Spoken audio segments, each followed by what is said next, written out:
Bonjour à toutes, bonjour et bienvenue pour cette nouvelle édition du webinaire Entrepreneurs parlons d'argent sans tabou. Je suis Assia Ziane, la directrice générale du réseau Actionnel et j'ai le plaisir de passer cette matinée avec vous que je vais co-animer avec Émilie Hounpatine qui est avocate et ambassadrice d'Actionnel. Émilie, je te laisse te présenter. Merci Assia. Donc bonjour à tous. Je pense qu'il y a quelques hommes présents et bonjour à toutes en majorité. Donc merci Assia pour cette introduction. Comme tu le disais, je suis Émilie Hounpatine, avocate en droit des affaires au sein du cabinet Evolve Avocat. Donc personnellement, nous accompagnons tout au long de leur vie les entrepreneurs, leur société, les entrepreneurs depuis la constitution et pendant leur phase de développement, notamment dans le cadre de levée de fonds. Donc, nous avons une grosse clientèle de start-up. À mon échelle, j'ai rejoint le réseau Actionnel avec pour objectif 2025. J'ai rejoint le réseau en 2024, pardon, il faut quand même le préciser, fin 2024. Et parce que j'avais des objectifs en 2025. Le premier, c'était de sortir de mon quotidien et de mon écosystème qui devenait un peu stéréotypé, de faire de nouvelles rencontres, de nouveaux partenariats, d'élargir un peu mon horizon, d'apporter modestement et à mon petit niveau mon expertise, mon expérience auprès de chefs d'entreprise, de porteuses de projets qui en faisaient la demande ou qui en avaient besoin. Et parce qu'une avocate est également une entrepreneuse, donc j'avais besoin de conseils, d'être challengée, ce qui est fait avec bienveillance, avec bonne humeur au sein d'Actionnel. Donc je suis ravie d'être avec vous ce matin et je vous souhaite un bon webinaire. Merci beaucoup, Émilie. Bienvenue à toutes celles qui viennent de nous rejoindre pour ce webinaire Parlons d'argent sans tabou. Pour commencer, j'aimerais savoir qu'est-ce qui vous motive à être connecté avec nous ce matin. Quelles sont vos attentes? Qu'est-ce que vous venez chercher? Et pour cela, vous allez pouvoir utiliser le chat pour répondre au sondage. Donc, dites-nous qu'est-ce qui vous amène ici pour qu'on puisse finalement adapter notre discours et répondre au mieux à vos attentes.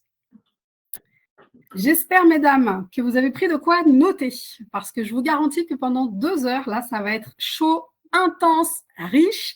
J'ai avec moi une super brochette d'experts du financement, du mindset, des chefs d'entreprise qui sont vraiment là pour vous partager un maximum de conseils pratiques, pour vous partager leur expérience en matière de mindset et sur l'argent. Donc, prenez de quoi crayonner. Je pense que vous allez avoir de quoi noircir vos cahiers. Alors, l'objectif pour nous ce matin, il est assez simple. En fait, c'est de vous permettre d'oser grand, d'oser rêver grand, ok? Parce qu'il y a un vrai sujet aujourd'hui entre les femmes et l'argent. On constate qu'en termes d'ambition, il y a de réels blocages qui persistent. Donc, ce qu'on va faire aujourd'hui, c'est passer une matinée ensemble pour essayer de débloquer des croyances, débloquer des idées reçues et vous permettre de passer à l'action.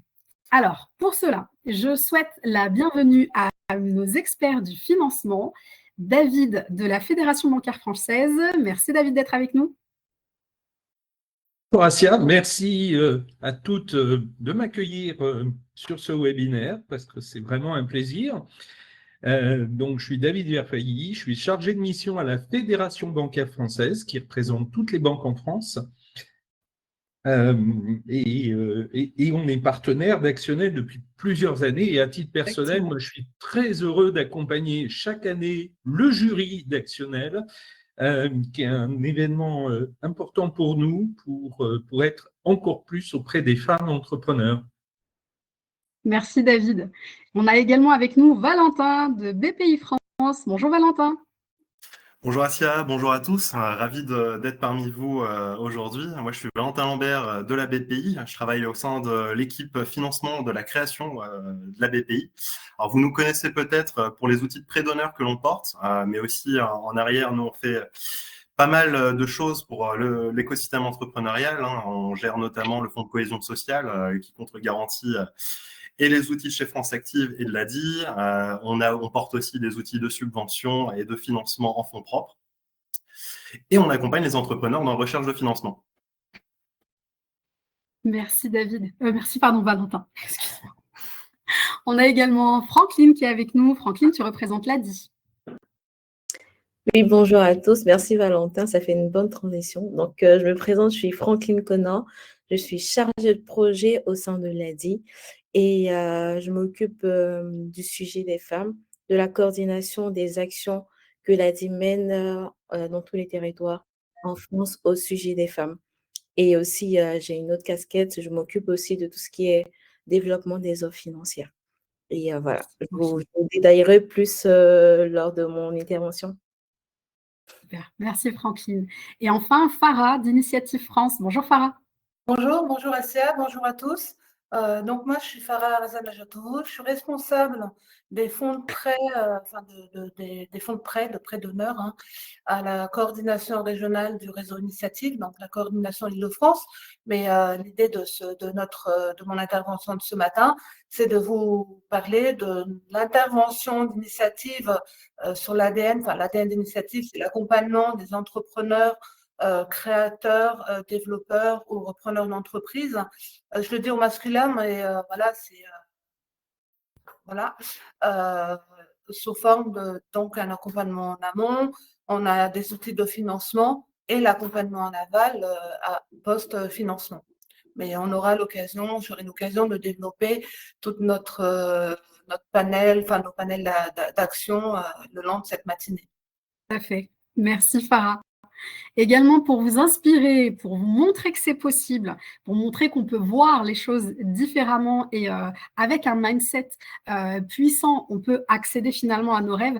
J'accueille 3 chefs d'entreprise très inspirantes. Je vais commencer par Frédéric. Frédéric, tu es chef de 2 entreprises à succès. Tu es également auteur du livre Au fil des rencontres.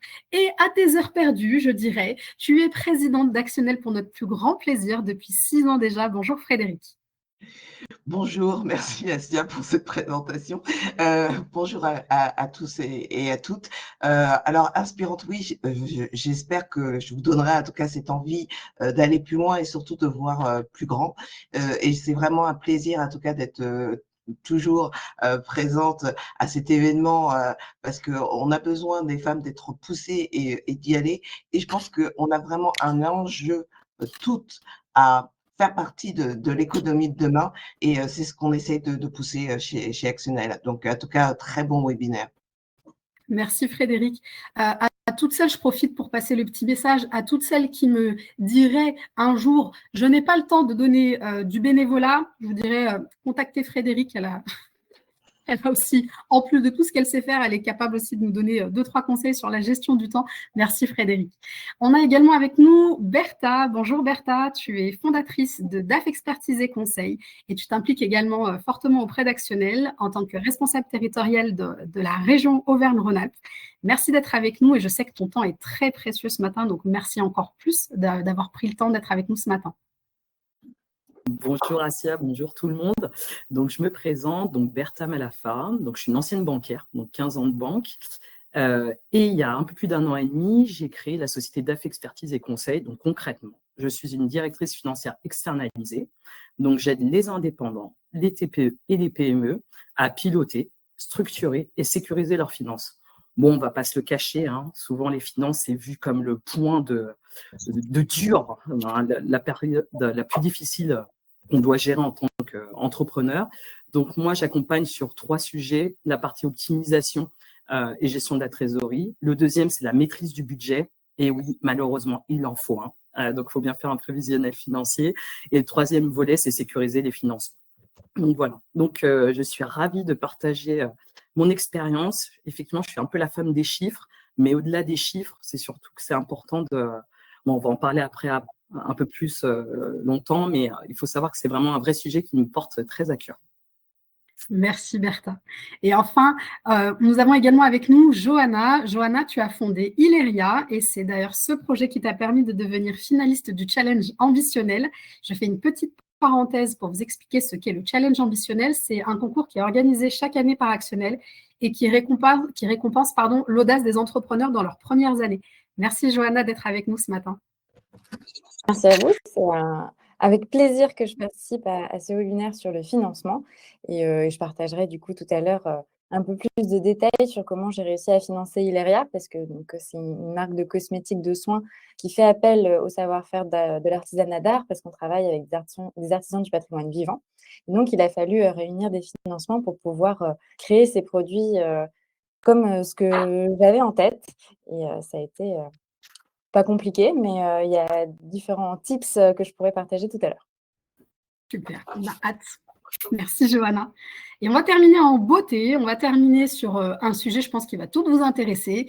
On a l'envie de booster votre mindset et de vous permettre de voir plus grand. Et pour ça, je souhaite la bienvenue à Aude, qui est Moni facilitatrice et également adhérente actionnelle. Bonjour Aude. Bonjour Asma, je te remercie beaucoup pour ta présence et je suis ravie d'être auprès d'Actuel. Alors, je trouve qu'il y a un petit souci de son. Vous m'entendez bien? Alors, il y a un petit peu d'écho. Alors, je ne sais pas si je peux supprimer le son sur une des. C'est gênant si je descends le son. Alors, le son n'est pas très, très bon pour l'instant. Et si je fais ça, c'est là, ça va un petit peu mieux. impeccable. Donc, en fait, je représente. Bonjour à tous. Moi, je suis Aude Marin. J'ai un parcours de 20 ans au service des entreprises dans la banque. Et aujourd'hui, je suis une ex-bancaire, donc entrepreneuse. Et je me suis aperçue, à force d'accompagner beaucoup de dirigeants et de dirigeantes, qu'il y avait vraiment une fondation à avoir sur le rapport à l'argent. J'aide les entreprises et au-delà à transformer leur relation à l'argent pour booster et sécuriser leur business. Parfait. Merci Aude. Le son n'est pas tip top. On va regarder peut-être en interne si on peut régler ça. En attendant, on vous a dit qui nous sommes et j'aimerais savoir qui vous êtes, mesdames.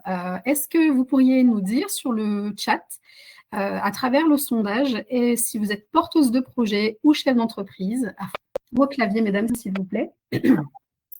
Alors, comme vous l'aurez compris, on est là pour parler d'argent et d'ambition ce matin. Alors, vous me direz pourquoi ce thème? Eh bien, pour vous répondre, je choisis de vous partager quelques chiffres, parce qu'on ne peut pas parler d'argent sans parler de chiffres. Donc, je vais vous exposer quelques chiffres clés auxquels j'aimerais que vous puissiez réagir. Alors, aujourd'hui, en France, une femme sur deux rêve de créer son entreprise. Donc, dans l'absolu, c'est un chiffre qui est excellent, qui montre à quel point les femmes aspirent à plus de liberté, d'épanouissement et de sens dans leur vie. Le souci, c'est que lors du passage à l'acte, on constate qu'en fait, il ne reste plus qu'un tiers des entreprises créées aujourd'hui en France qui le sont par des femmes. Donc, toute la question, c'est de savoir qu'est-ce qui se passe entre le moment où on a ce doux rêve d'accéder à la liberté, à l'indépendance financière, et le moment où il s'agit de réellement prendre ce risque, en fait, de se lancer dans l'aventure de l'entrepreneuriat. Et donc, c'est une des actions fortes que mène Actionnel depuis des années déjà. L'autre chiffre intéressant que j'aimerais vous partager, c'est que lorsque vous vous décidez enfin à créer, mesdames, 70% d'entre vous créent une entreprise sans financement. Alors, je ne sais pas ce que ça vous évoque. Je ne sais pas si vous vous retrouvez dans ces chiffres-là. Et d'ailleurs, je vous invite à nous partager votre propre cas sur le sondage. Est-ce que vous avez déjà fait appel à un financement? Est-ce que vous prévoyez de le faire? Et sinon, pour quelles raisons? Alors, ces chiffres sont assez éloquents et c'est la raison pour laquelle, en fait, Actionnel, depuis quelques années déjà, a décidé de prendre ce sujet en main, car oui, malgré l'envie forte de créer, on se rend bien compte qu'il y a de réels blocages qui persistent lors du passage à l'acte. Et lorsque vous décidez de vous lancer, je ne sais pas si c'est par prudence, par manque de connaissances ou par manque de confiance, ou alors peut-être même un combo des trois, mais la réalité est que vous minimisez souvent vos projets et vous vous empêchez de voir grand. Et donc, c'est la raison pour laquelle Actionnel a été fondé il y a 30 ans aujourd'hui. Il faut savoir qu'Actionnel, c'est le réseau pionnier de l'accompagnement à l'entrepreneuriat féminin. C'est le tout premier réseau à avoir été créé en France. Et notre vocation est la suivante, c'est tout simplement de vous accompagner pour créer des entreprises dans les meilleures conditions mais surtout pour vous permettre de vivre confortablement de votre business. Parce que souvent, on dit chez Actionnel, créer, c'est bien, en vivre, c'est mieux. Accéder à la liberté, c'est une chose. Être connecté au sens et amener plus de sens dans votre vie, c'est bien. Mais une fois que vous devenez chef d'entreprise, ça devient quand même votre principale source de revenus. Donc, autant faire en sorte que vous en viviez le mieux possible. Et donc, pour contribuer à la réussite de votre business, Actionnel aujourd'hui s'appuie sur 3 piliers forts. Le premier, c'est l'accompagnement pour vous permettre de monter en compétences, mais aussi en confiance. Le deuxième, c'est une communauté d'entraide qui est là pour vous soutenir et pour vous booster au quotidien. Et le troisième, c'est un réseau d'affaires pour vous permettre de développer efficacement votre chiffre d'affaires et votre entreprise. Alors, depuis 6 ans, on organise ce webinaire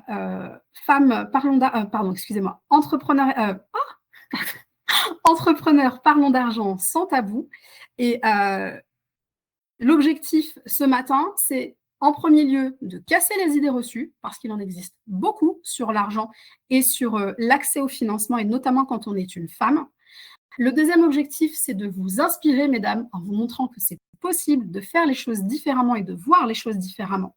Et le troisième, c'est de vous informer sur l'étendue de tous les outils de financement qui existent aujourd'hui pour accompagner votre création d'entreprise. Alors, juste avant de donner la parole à nos chers invités, sachez que tout au long de la session de 2 heures, vous pouvez poser vos questions sur le chat au fur et à mesure et nous y répondrons à la fin de chaque partie. Et pour celles qui sont vraiment motivées pour passer à l'action, restez avec nous jusqu'à la fin. Un bonus exclusif vous attend. Alors, sans plus attendre, on va mettre les pieds dans le plat tout de suite. J'aimerais vous mettre face à cette affirmation et j'aimerais que vous réagissiez à travers le sondage. Si je vous dis les femmes ont moins de chances d'obtenir un prêt, mesdames, un faux ou un tox selon vous?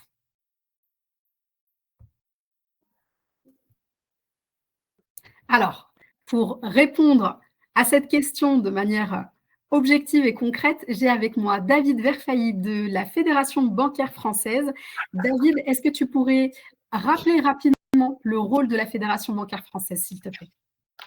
La Fédération bancaire française, comme son nom l'indique, la FBF, est là pour représenter les banques qui exercent en France. Toutes les banques. On a plus de 360 adhérents qui sont présents sur tous les territoires au travers des 35 000 et quelques agences et 380 000 conseillers bancaires qui forment la communauté professionnelle des banques en France.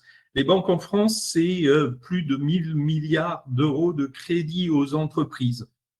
Donc, la première bonne nouvelle, pour celles qui penseraient qu'il est difficile d'obtenir un crédit, et je vois que vous êtes 59% à ce stade, ben la bonne nouvelle, je me porterai en faux peut-être, c'est que obtenir un crédit, c'est possible. C'est possible pour une femme comme c'est possible pour un homme.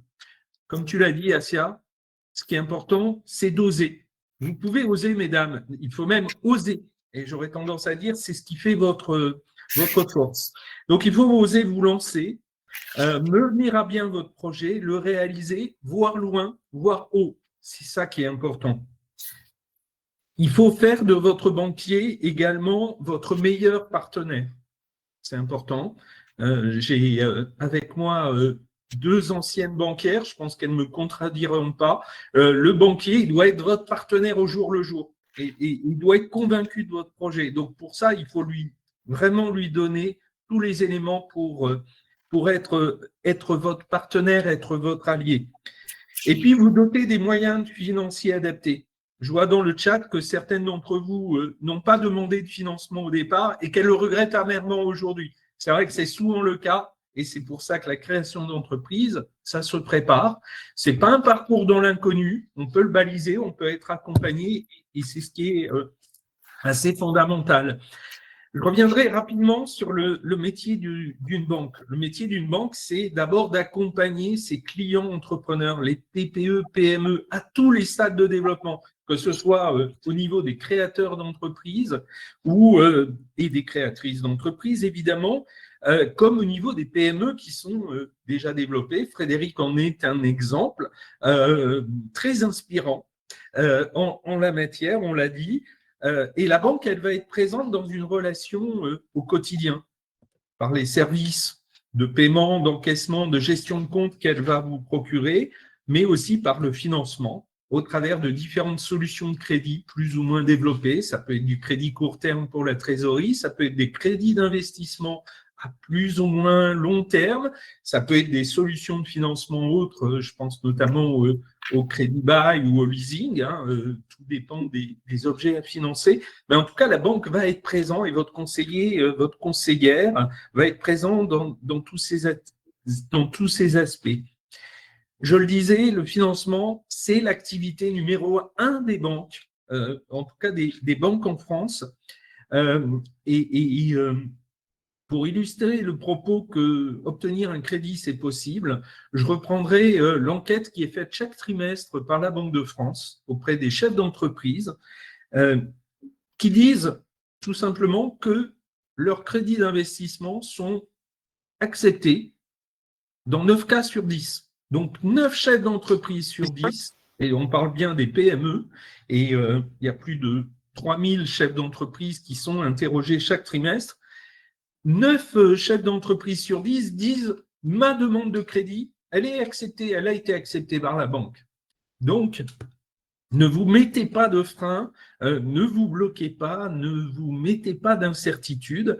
Il y a des moyens de faire.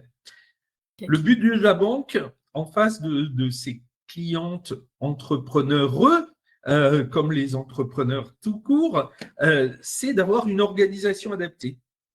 Il y a des conseillers qui sont soit des conseillers professionnels ou des conseillers entreprises. Et alors, deuxième bonne nouvelle, ces conseillers sont souvent, à l'image des 2 anciennes banquières qui sont à mes côtés, sont souvent des conseillères. C'est plus d'un cas sur 2. 55% des conseillères professionnelles, des conseillers professionnels ou entreprises sont des conseillères. Donc, mesdames, vous avez aussi des alter ego en face de vous. Donc, il n'y a pas de raison de se mettre de frein supplémentaires. Et quel dernier conseil tu pourrais nous donner, David? Un conseil, un vrai conseil pour obtenir, ou en tout cas, comment dire, créer une bonne relation avec son banquier. Quel conseil tu pourrais nous donner? Alors, d'abord, c'est de regarder ce que va analyser la banque. La banque, elle ne va pas analyser si vous êtes un homme ou une femme. La banque, elle va d'abord analyser votre projet. Votre projet et votre projet.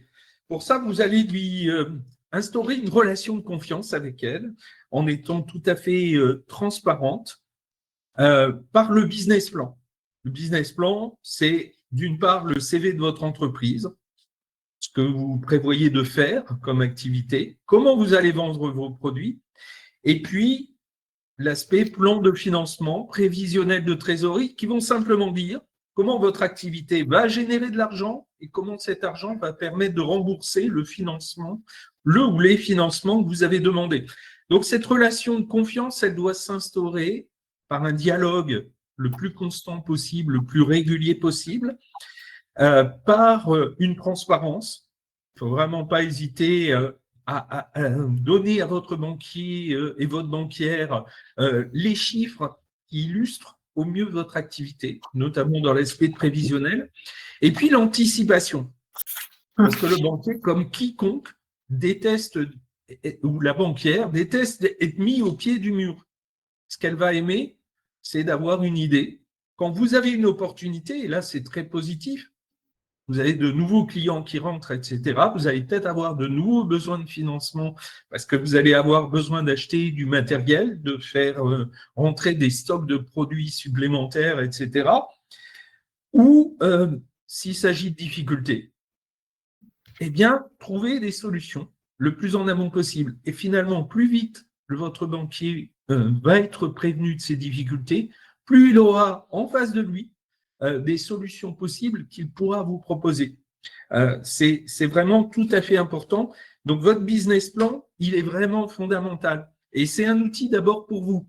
Parce que je ne sais pas vous, mais moi, je déteste sauter d'un plongeoir de 10 mètres sans savoir si en dessous, j'ai une piscine et suffisamment d'eau pour amortir ma chute. Merci, le business plan, il dit ça.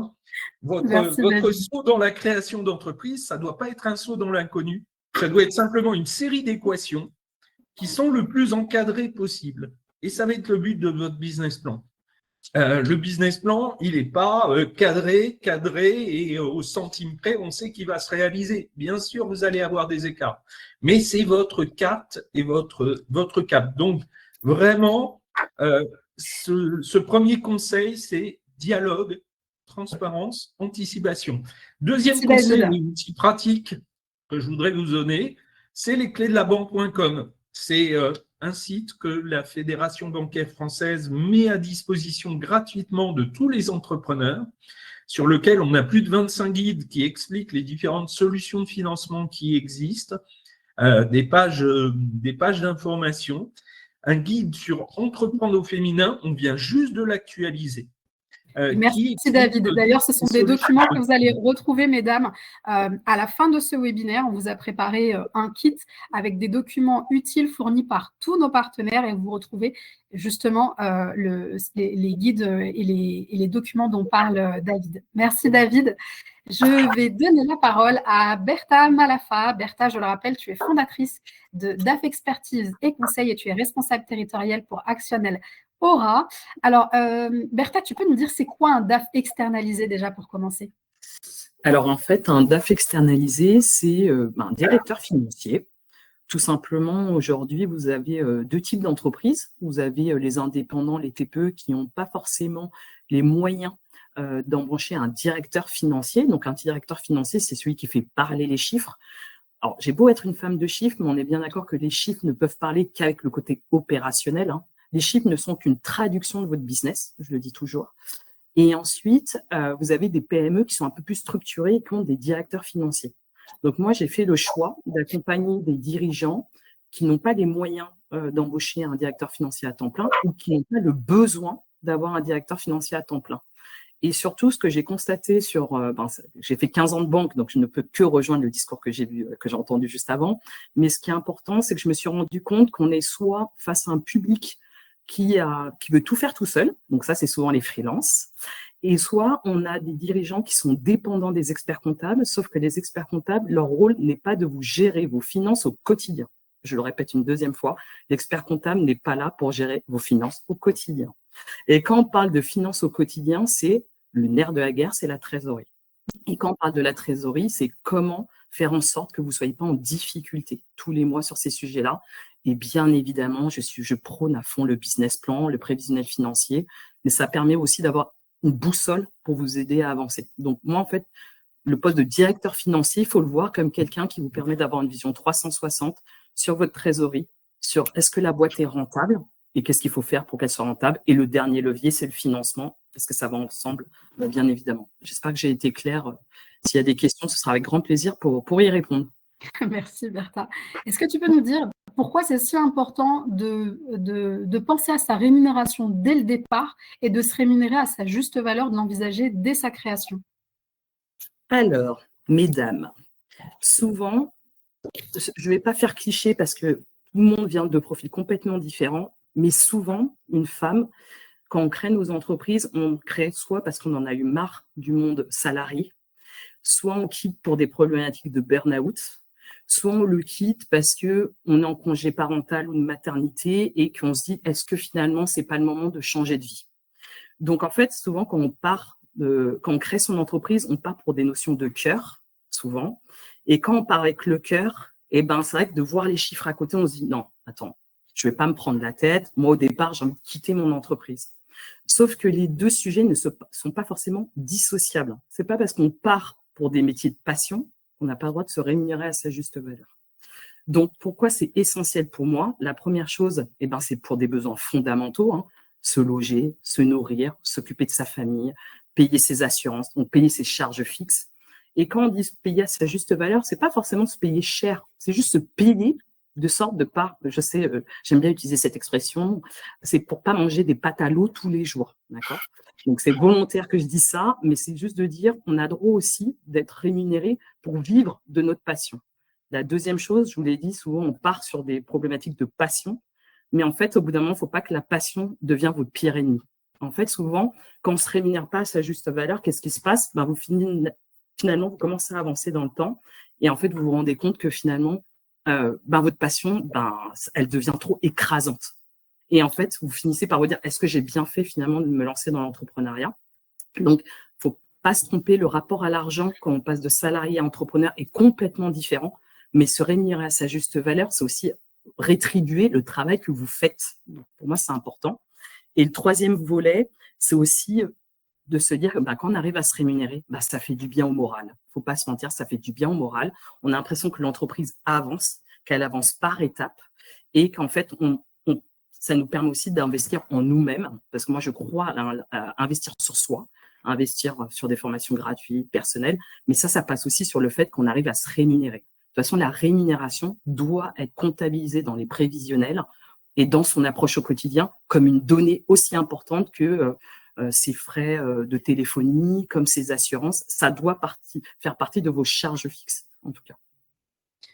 Merci Bertha pour tous ces éléments. Est-ce que tu peux nous dire, en partageant ta propre expérience, malgré ton parcours dans la banque et ton métier de DAF, donc ta connaissance du sujet en matière de rémunération, est-ce que toi, tu as été également challengé sur ce sujet? Est-ce que tu as eu l'occasion d'être accompagné, notamment par Actionnel, sur ce point? Et qu'est-ce que ça a pu t'apporter de manière concrète? Alors, quand je me suis lancée, je n'avais pas pensé à ma rémunération parce que actuellement mon employeur, c'est France Travail, qui est un très bon employeur, bien évidemment. Et quand je me suis lancée, je me suis dit, bon, on verra ce que ça donne. Sauf qu'en fait, France Travail, le temps passe. Et en fait, quand je suis venue chez Actionnel, bon, moi, j'ai une petite particularité, c'est que j'ai adhéré à Actionnel 3 mois avant de partir du monde salariat, pour dire à quel point j'étais pressée de partir. Et elles m'ont dit une phrase qui a changé ma vie. En fait, elles m'ont dit, on n'est pas là pour vous enfiler des perles, mais j'aime bien cette phrase parce que ça voulait dire ce que ça voulait dire. Elles m'ont dit, il faut vivre de vos activités. Et donc, j'ai compris qu'en arrivant chez Actionnel, elles allaient me faire passer à un autre levier. C'est pas d'être freelance uniquement, c'est pas uniquement d'être à mon compte, mais c'est d'associer la vie d'entrepreneur à une approche dans le temps, donc une croissance dans le temps. Alors souvent, quand on se lance dans l'entrepreneuriat, au départ, on voit juste une problématique, on règle, on sort de le salariat et on veut se lancer. Et en fait, finalement, ce que m'a apporté Actionnel, c'est des conseils pratiques, c'est d'échanger avec mes pairs. Je suis désolée de le dire, les hommes, que je vous apprécie bien évidemment, mais on fonctionne pas de la même manière, on n'a pas les mêmes codes, on n'a pas le même passif, on n'a pas la même histoire, tout simplement. Et on a été élevés complètement différemment. Et en fait, finalement, de parler avec une autre femme qui a les mêmes problématiques que moi, que cette nuit, elle a été réveillée 5 fois par son gosse, que finalement, derrière, il faut être proactif par rapport à son travail au quotidien, qu'il faut gérer la vie d'entrepreneur. Et Dieu sait qu'elle est vaste, clairement. Et en fait, Actionnel m'a donné des conseils pratiques, d'une part, grâce au parcours qu'elle propose. Deuxième chose, avec le networking. On a beau dire, mais c'est pendant les networking qu'on peut échanger. Et moi, je ne le redirai jamais autant assez. Quand on va dans les... Je blague, mais quand on va dans les réseaux de networking, avant d'y aller, on se dit, ouais, est-ce que ça vaut le coup? J'ai quand même payé tant d'euros pour y aller. Mais quand on y va, on ne regrette jamais. Et en fait, on ne regrette jamais parce qu'en fait, la solitude de l'entrepreneuriat, elle est réelle. Et c'est ces conseils-là que moi, j'ai eu intégralement par Actionnel. Est-ce que tu pourrais nous partager un conseil précieux, le conseil, j'allais dire, qui t'a le plus aidé et qui t'aide encore aujourd'hui? L'entrepreneuriat, c'est un marathon. Je pense que c'est la meilleure phrase que j'ai entendue des 15 derniers mois. C'est que pour pouvoir survivre sur le long terme, il faut accepter qu'il y aura des périodes de sacrifice, clairement, par moment. Mais en fait, il faut accepter que ça va prendre du temps. Et pour pas se griller, il faut avoir préparé son projet entrepreneuriat. Et quand on est chef d'entreprise, accepter un moment, on avance pour les clients ils nous font vivre. Mais à un moment, il faut accepter de se dire, je fais une pause sur moi-même et est-ce que je vais dans la bonne direction? Donc voilà. Ouais. J'ai mon client qui commente, mais vous inquiétez pas. Merci beaucoup, Bertha. Je sais que tu dois nous quitter, donc merci pour ces conseils précieux et pour ton partage d'expérience. On te dit à très bientôt. Merci à vous. Bonne continuation à tous. Merci. Je vais à présent donner la parole à un autre spécialiste de l'accompagnement et du financement, je dirais même un spécialiste incontournable quand il s'agit de création d'entreprise. Valentin Cantam-Lambert, tu représentes BPI aujourd'hui. Est-ce que tu peux rappeler rapidement le rôle de BPI, s'il te plaît? Alors, BPI France, c'est l'acronyme déjà de Banque publique d'investissement, hein, pour ceux qui ne savent pas. C'est la banque des entrepreneurs qui porte plein d'activités, hein. La BPI, c'est des solutions de financement, des solutions d'investissement, c'est l'animation de l'écosystème entrepreneurial, c'est des solutions de quasi-fonds propres, c'est de la subvention et c'est un opérateur de l'État sur beaucoup de choses à destination des entrepreneurs. Vous nous connaissez peut-être sur la French Tech, French Touch, sur la French Care. Et effectivement, on a plusieurs verticales qui sont assez critiques pour et l'économie française et le développement entrepreneurial en France. Et on essaie évidemment de porter nos entrepreneurs vers de nouveaux horizons. Merci, merci Valentin. Est-ce que tu pourrais nous dire, s'il te plaît, par rapport à la conjoncture actuelle, on vit des temps qui ne sont pas forcément évidents et à plein de niveaux.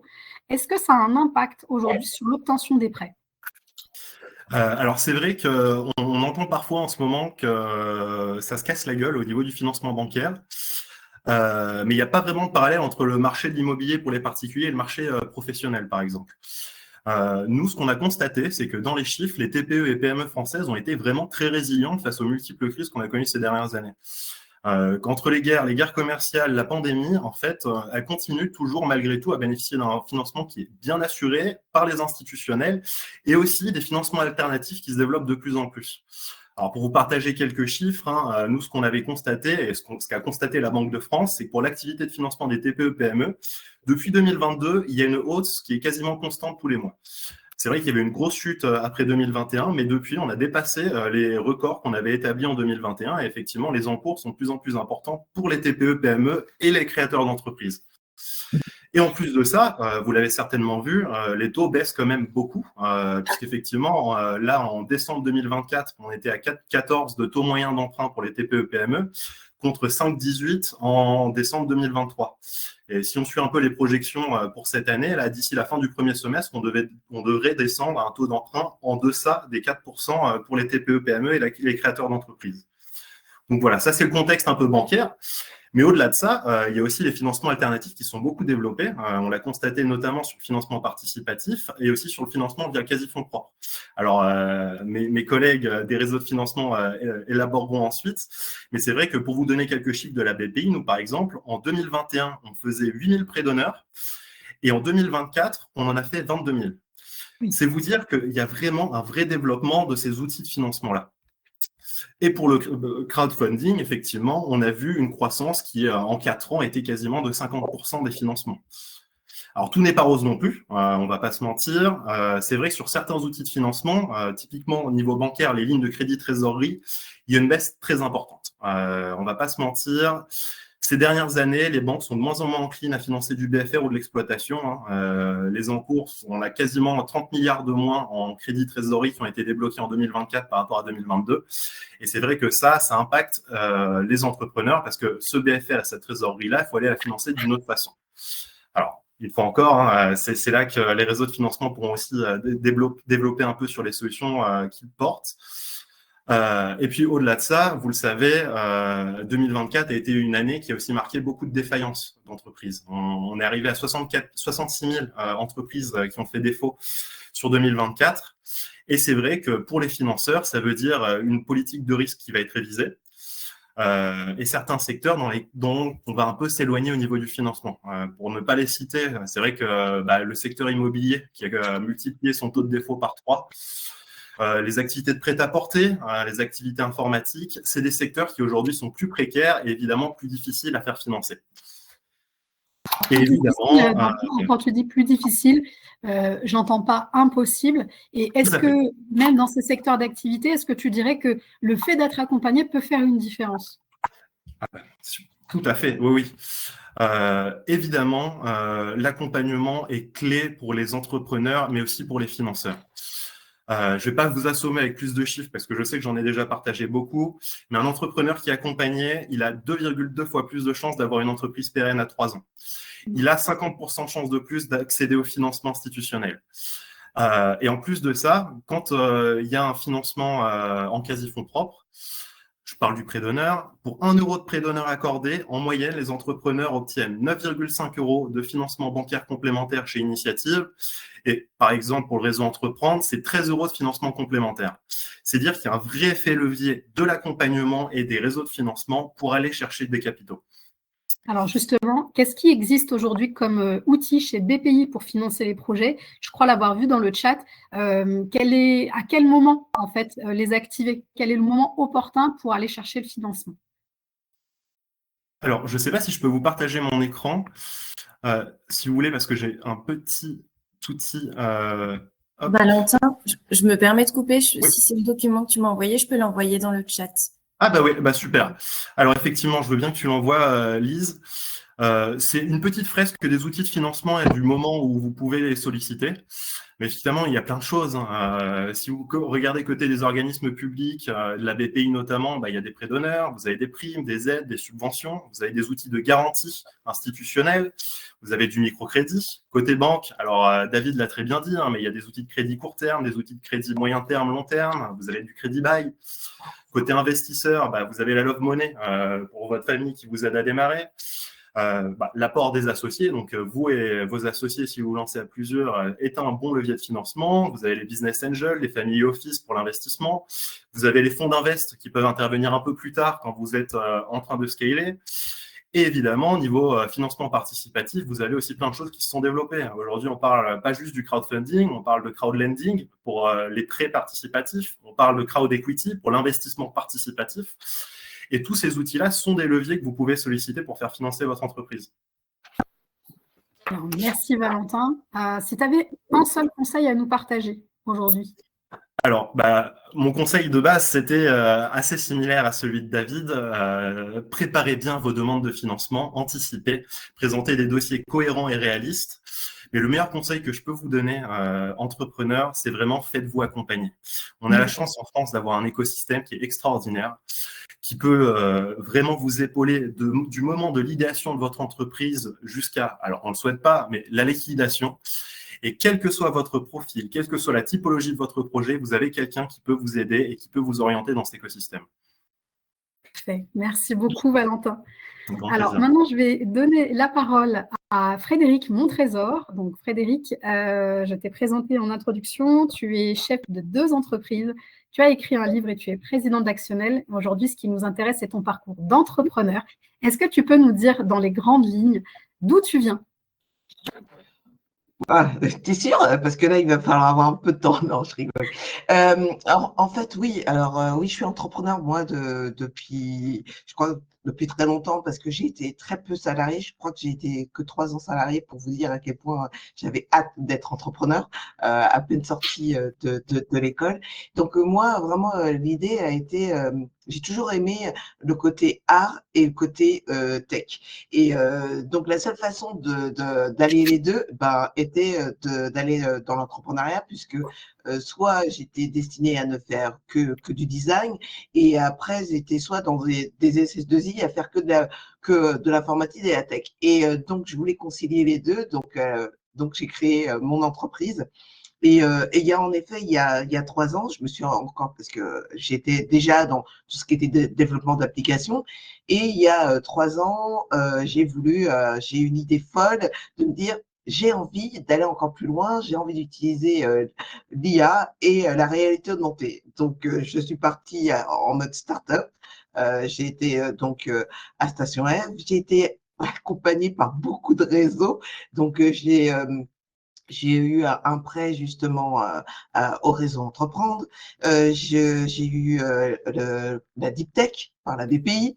J'ai eu Je crois que je suis même passée par Vmapid. Je crois que j'ai tout ce qui était possible et imaginable au niveau financement. J'ai été le chercher et je vais encore le chercher encore aujourd'hui, puisque quand on est dans le développement quotidien comme une start-up de la tech, on a toujours besoin de financement. Et en fait, parce que à chaque fois j'ai présenté mon dossier et parce que j'étais alignée avec ce que je faisais, la plupart du temps, j'ai pas eu de nom. J'ai pas dit que. Alors j'en ai eu un certain nombre, mais la plupart du temps, c'est passé assez vite en fait pour avoir que ce soit les prêts, les subventions, voilà. Donc oui, c'est possible, mais en fait il faut et je pense que David l'a très bien dit au départ, il faut en effet bien présenter, mais il faut être surtout aligné et vraiment être en phase avec son projet, parce que je pense que à chaque fois que j'ai pu avoir, en tout cas que ce soit mon banquier, les conseillers de BPI, ce qui a attiré, et je vois, c'est en effet ce côté confiance, et c'est surtout que c'est la manière dont je me projetais dans le futur. C'était pas juste pour le moment lambda de quelques mois, c'était oui, dans 2, 3, 5, non. Moi, carrément, quand j'ai présenté, j'ai pratiquement dit, dans 10 ans, voilà où je veux être. Et donc, la vision. Donc, voilà, donc je pense que la vision est importante, même si on sait qu'on fait un prévisionnel sur 3 ans, bien qu'on peut maintenant en faire même sur 5 ans, et qu'on sait que bien sûr, il y aura des hauts et des bas. L'important, c'est surtout de dire à la personne, voilà moi comment je vois mon entreprise aujourd'hui, voilà comment je la vois dans 5 ans, et voilà ce que je veux être dans 10 ans. Et comme on voit déjà le projet sur du long terme et qu'on on se dit, ben voilà, le nombre d'embauches, dans quel pays je veux être, etc., le banquier, en tout cas, la personne qui va vous financer se dit, c'est pas un truc qui va juste durer quelques mois. C'est vraiment la personne se voit sur du long terme. Est-ce que tu peux nous partager à ton tour le meilleur conseil que tu aies reçu en tant qu'entrepreneur et qui te sert encore aujourd'hui? Moi, vraiment, un jour, un coach m'a dit, quand on veut, en tout cas, avoir une entreprise pérenne, il ne faut pas travailler dans son entreprise, il faut travailler sur son entreprise. Et la première fois que j'ai entendu, je ne l'ai pas compris. J'ai fait quoi? Pas travailler, il faut quand même être dedans, il faut... Et non, et à un moment, je l'ai compris. Et surtout, je l'ai compris quand j'ai créé ma deuxième boîte. Parce qu'en effet, quand on est entrepreneur, quand on est indépendant, on le disait, je l'ai bien entendu, on veut tout faire, on veut être partout. Et on ne veut pas décrocher de son expertise. Or, si à un moment, on ne décroche pas, jamais on arrivera à faire que son entreprise soit pérenne ou qu'on appelle dans le jargon des startups, qu'elle soit scalable, parce que ça veut dire qu'il faudra toujours qu'on soit présent pour que l'entreprise fonctionne.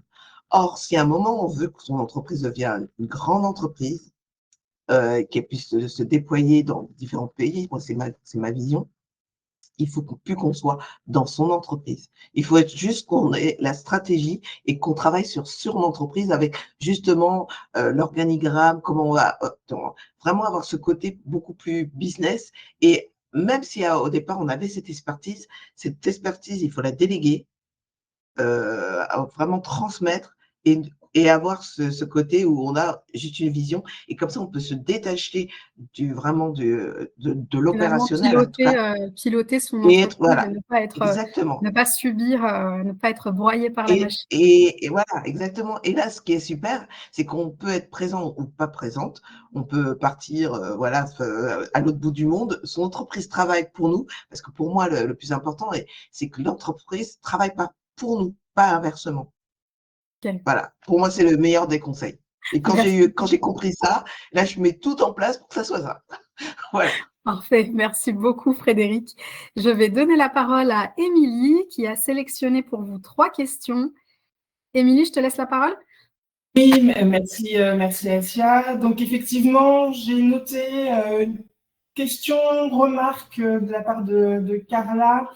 Quand vous parlez de chercher des financements dès le début de l'entreprise, de quoi parlez-vous? Si c'est un prêt, il faut avoir du chiffre d'affaires dès le départ pour être sûr de pouvoir le rembourser, ce qui peut être délicat. Donc, je pense que c'est une question pour David, ou si un autre intervenant veut...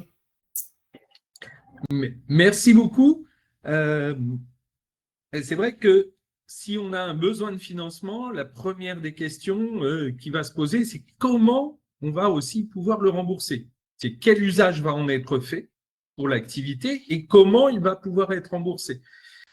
Si les perspectives de chiffre d'affaires ne sont pas assurées, ça va être compliqué pour obtenir un financement. Dans ces cas-là, c'est un peu la partie plutôt fonds propres qui peut être mobilisée par l'entreprise, parce que cette partie fonds propres, elle va accepter d'abord un temps long de patience avant de pouvoir développer du chiffre d'affaires, d'une part, et puis également une part de risque plus importante.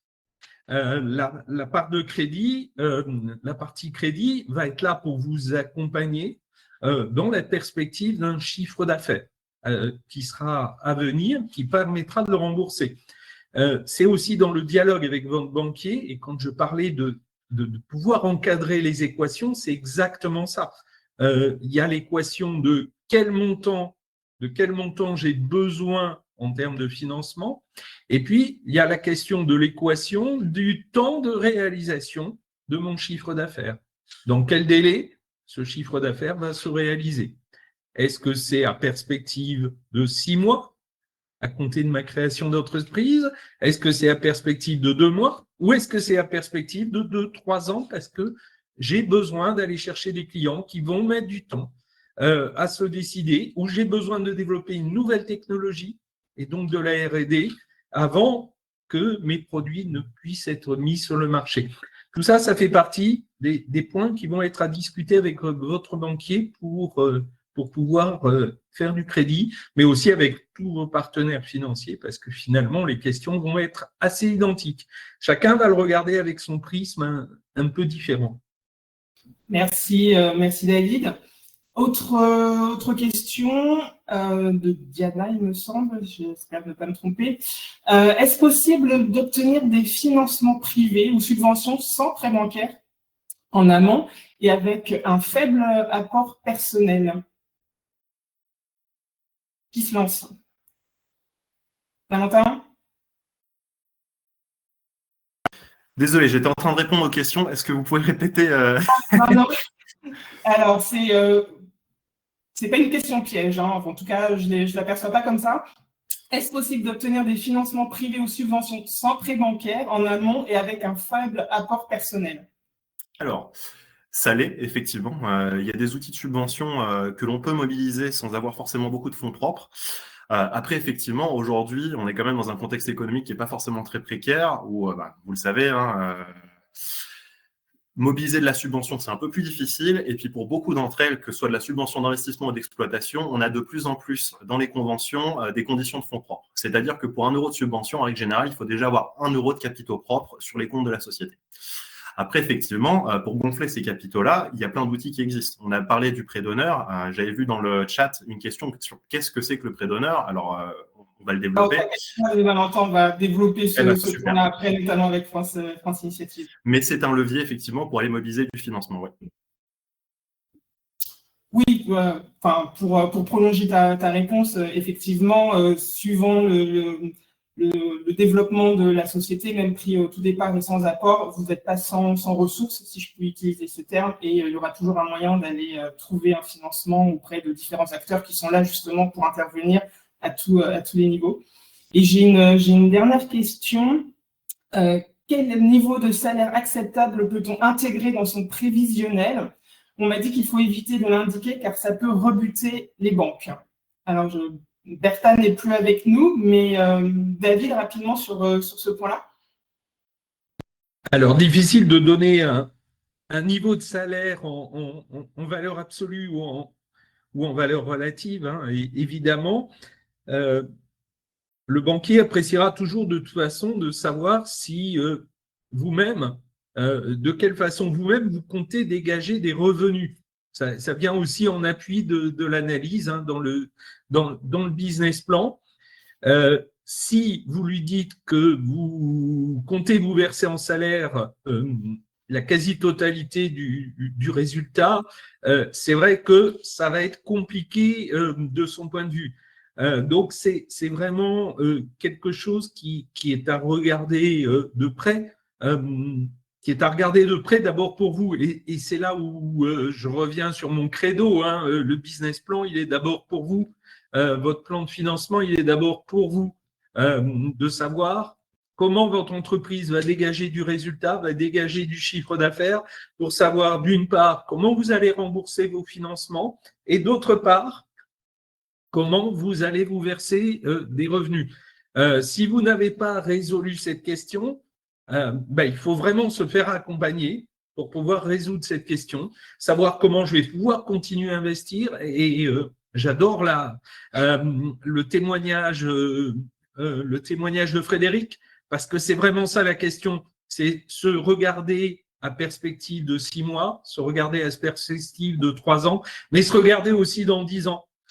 Qu'est-ce que je serai dans 10 ans et comment je me définis, parce que ça me permet aussi de définir ma courbe d'investissement, de regarder quel client j'aurai, quel type d'activité, de regarder comment mon marché va évoluer, parce qu'on sait que ça évolue très vite aujourd'hui. Les commerçants qui étaient de purs commerçants ayant des magasins il y a encore 10 ans, ceux qui n'avaient pas du tout entrevu le commerce en ligne, peut-être qu'aujourd'hui, ils ont beaucoup plus de mal s'ils n'ont pas les moyens d'investir. Donc, c'est vraiment le type de question à aborder dès le début. C'est quels vont être mes canaux de distribution, quels vont être mes clients, si j'ai des clients professionnels, si j'ai des clients plutôt consommateurs. Donc, il n'y a pas de niveau rebutoire, ni de niveau qui soit minimaux. C'est vraiment compliqué de répondre là-dessus. Oui, du coup, ça va dépendre du profil de l'entrepreneur, de son business plan, comme tu dis, et de son développement. Merci David, et merci à vous pour vos questions. N'hésitez pas à en poser plus encore, et comme le titre du webinaire est bien de parler d'argent sans tabou, c'est le moment de poser toutes les questions qui vous viennent à l'esprit. Et donc, il est temps de passer à la seconde partie de ce webinaire qui est centré sur les outils de financement et, comme le disait l'une de nos participantes, de voir les euros, d'aller chercher les pépettes, si je peux me permettre cette expression. Et donc, comme vous le savez déjà, ou alors vous le découvrez ce matin avec nous, mais il existe de nombreux outils, modes de financement vous pouvez obtenir partout en France. Ça peut être au niveau national, au niveau local. Ça va être adapté à la maturité de votre projet. Ça va être aussi adapté à la phase de développement de votre secteur d'activité. Donc, avec l'ADI et France Initiative, on fera un focus sur le prêt d'honneur, qui a déjà été un peu abordé, mais également le microcrédit, auquel vous pourriez avoir besoin, faire vos démarches auprès de l'ADI pour l'obtenir. Mais avant de développer ces 2 points, nous allons vous mettre de nouveau à contribution avec un petit sondage, avec une petite question. Quelle est pour vous la plus grande différence entre un homme et une femme qui entreprend? Alors, c'est vrai que j'ai utilisé le terme petite question, le terme petit sondage, mais je pense que j'ai beaucoup euphémisé, puisque finalement, c'est plutôt une question assez vaste. Et j'imagine que vous avez plein de choses à dire sur le sujet et qu'on pourrait disserter pendant des heures sur ce point, parce que c'est quand même au centre de qu'est-ce qui fait l'entrepreneuriat féminin est différent de l'entrepreneuriat un peu général. Donc, je vois que vous êtes en train de voter, merci. Pour l'instant, c'est la confiance en soi qui tient à la corde. Vous auriez autour de plus de 60% à penser que c'est la grande différence entre les deux. Je vais du coup faire rebondir Franklin Conan de l'ADI sur ce chiffre. Est-ce que ça reflète ton quotidien quand tu reçois des femmes entrepreneurs? Oui, merci beaucoup de me passer la parole. Bon, déjà, peut-être qu'il y a certaines personnes qui ne connaissent pas l'ADI. Donc, je vais déjà présenter l'ADI.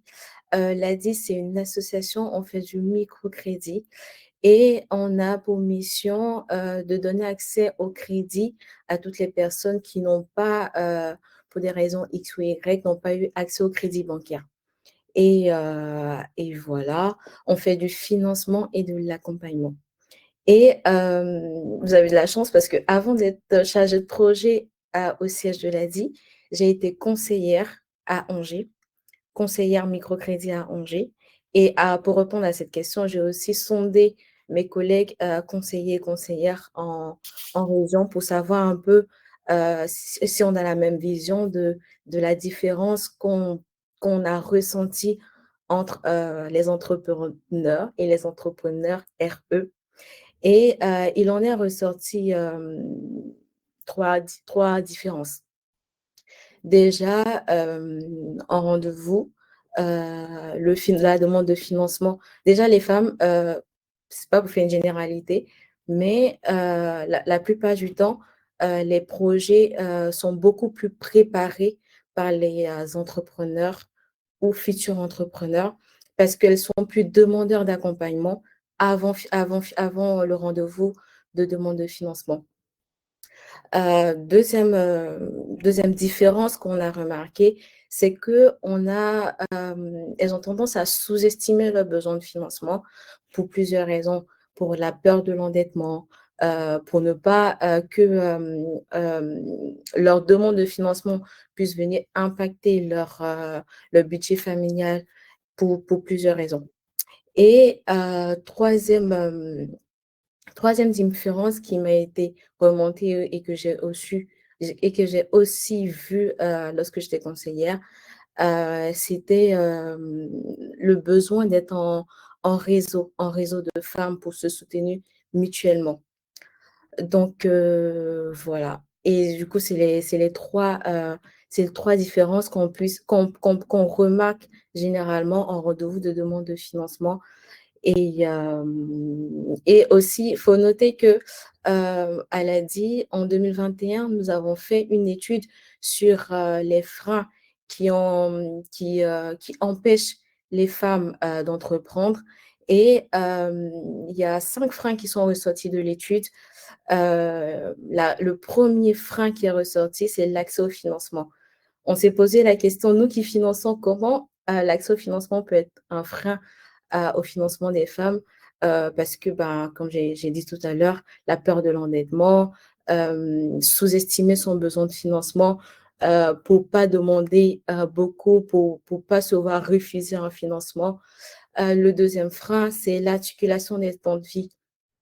Il est ressorti de l'étude qu'elles ne se lancent pas dans l'entrepreneuriat parce que elles savent pas comment articuler les temps de vie. Et du coup, voilà, ça peut être soit un frein au lancement, soit un frein au développement. Et comme troisième frein, on a le syndrome de l'imposteur, la confiance en soi, qui a été cité dans notre enquête comme frein au démarrage et au développement. Et lorsqu'elles viennent en rendez-vous, elles viennent avec beaucoup de freins. Et du coup, ça se ressent réellement lors des demandes de financement. Merci. Du coup, je comprends que finalement, la plus grande différence et même ce qui peut au final empêcher les femmes d'aller entreprendre, c'est vraiment la posture. C'est la manière dont elles se représentent elles-mêmes sur le parcours entrepreneurial. C'est pas forcément des éléments externes, mais vraiment une mindset, on pourra le développer après, mais une manière de penser. Et quand vous êtes, à l'ADI, face à ces personnes, du coup, c'est quoi votre discours pour les pousser et à quel public, finalement, vous vous adressez quand vous proposez vos microcrédits? À l'ADI, le financement des femmes fait partie de l'ADN de l'ADI, dans le sens où, comme j'ai dit au départ, on finance des personnes qui n'ont pas accès au crédit bancaire. Et quel que soit le niveau de formation, quel que soit le capital, pas besoin d'apport, juste venir au rendez-vous. Et même si la personne n'est pas préparée, on a des accompagnements avant financement pour établir le prévisionnel, établir le business plan. Donc, notre public, c'est, bon, on va dire, on prend le reste de la cuvette, je vais dire, des personnes pour des raisons X ou Y, la banque ne souhaite pas soutenir le projet. Et voilà, on fait, comme j'ai dit au départ, on fait vraiment du microfinancement. Donc, du coup, on va faire du financement progressif. On va faire des petits financements et au fur et à mesure, on accompagne avec les porteurs de projet. C'est un accompagnement dans la durée. D'accord. Du coup, et pour rebondir sur une question du chat, quand tu dis vous prenez finalement tout le monde, donc même si l'entrepreneur ou la chef de projet ne fait pas forcément partie du public cible, vous allez quand même accepter de regarder le projet, d'étudier le dossier. Il n'y a pas de condition à l'entrée pour se présenter à l'aide. Il n'y a pas de condition à l'entrée, quel que soit le projet, quel que soit le parcours. Il n'y a vraiment pas de condition. Même si la personne est fichée Banque de France, on peut étudier son dossier, on peut l'accompagner. Aussi, comme j'ai dit tout à l'heure, on a de l'accompagnement en amont. Donc, si la personne ne peut pas être financée maintenant, il y a des dispositifs d'accompagnement qui existent. J'ai oublié de répondre à ta question tout à l'heure. Qu'est-ce qu'on a mis en place à l'ADI pour pouvoir mieux financer les femmes? En fait, depuis toujours, on finance les femmes, hein, mais l'étude qu'on a menée en 2021 nous a permis d'ouvrir les yeux sur les freins à l'entrepreneuriat.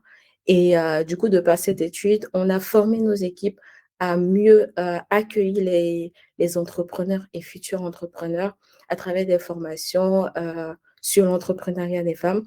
Ça, c'est en interne. En externe, on organise beaucoup d'ateliers, que ce soit des événements, que ce soit des ateliers, des formations, des webinaires, des marchés des créatrices, des temps d'échange en réseautage exclusivement pour les entrepreneurs et futurs entrepreneurs avec RE. Et au national, on a développé des partenariats comme celui avec Actionnel, mais aussi avec d'autres acteurs tels que Femmes des Territoires, le CIDFF, et voilà, tout cela pour soutenir au mieux la création d'entreprises. Et ce qui a permis de voir quelques résultats aussi côté ADI, et on a observé une hausse des demandes de financement des femmes. Tout à l'heure, au départ du webinaire, j'entendais dire qu'un tiers des femmes, seulement un tiers des créations d'entreprises ont été créées par les femmes. Et elle a dit en 2024, en termes de financement octroyé aux femmes par rapport aux hommes, il y avait 45% des femmes qui ont été financées par l'ADI. Ce n'est pas la perfection, je l'accorde, mais on est parti de 40% en 2021 à 45% et on tend à plus que la parité.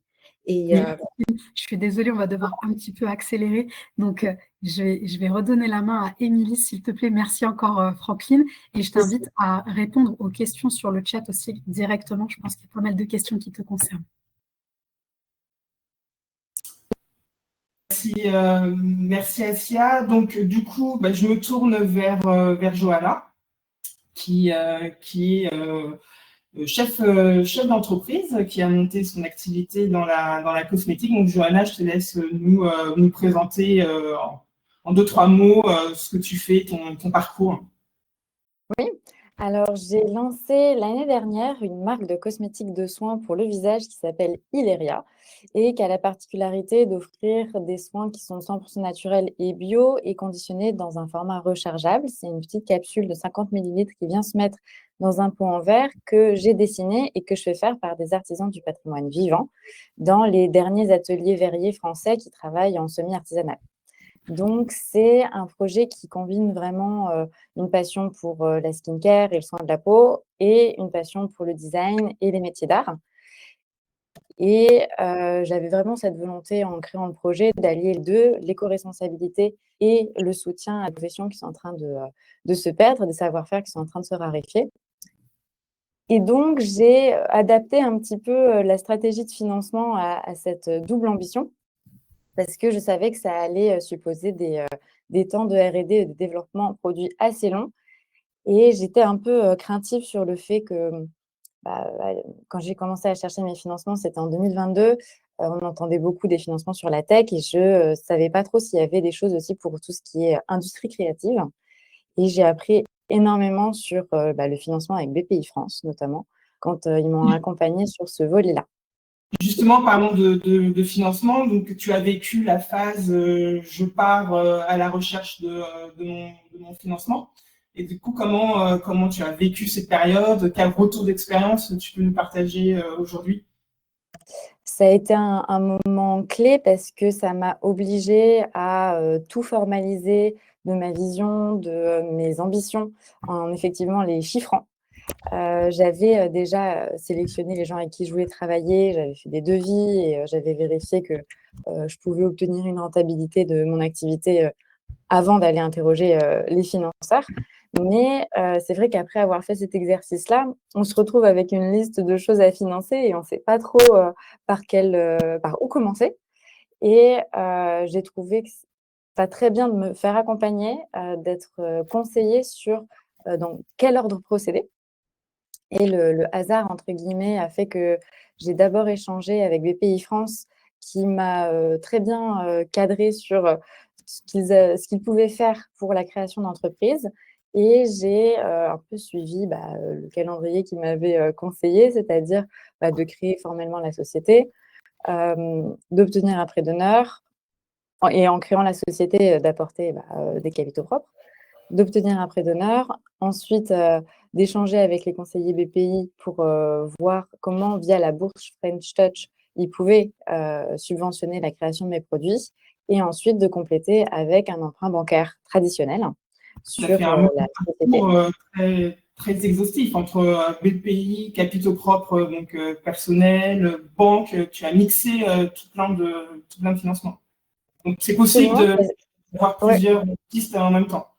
Et je reviens un peu sur le point de se donner les moyens de réaliser ses rêves. C'était tout à fait l'idée qui était derrière, parce qu'en fait, je me suis rendu compte que mes rêves demandaient de l'argent pour être réalisés, que l'industrie cosmétique a la particularité de d'avoir des temps de développement longs et en plus de devoir avancer ses fonds pour créer son stock. Et en plus, je me mettais le challenge de faire du sur-mesure également pour le packaging. Et donc, je n'avais pas d'autre solution que d'aller chercher des financements et d'être exhaustive dans la démarche pour pouvoir réunir un maximum de fonds et faire les choses comme je le voulais. Et du coup, Asia l'a mentionné en début de webinaire, donc tu as participé au concours Challenge ambitionnel, finaliste, félicitations. Et qu'est-ce que la participation à ce concours t'a apporté? Quel bilan en tires-tu? Est-ce que tu recommandes et pourquoi?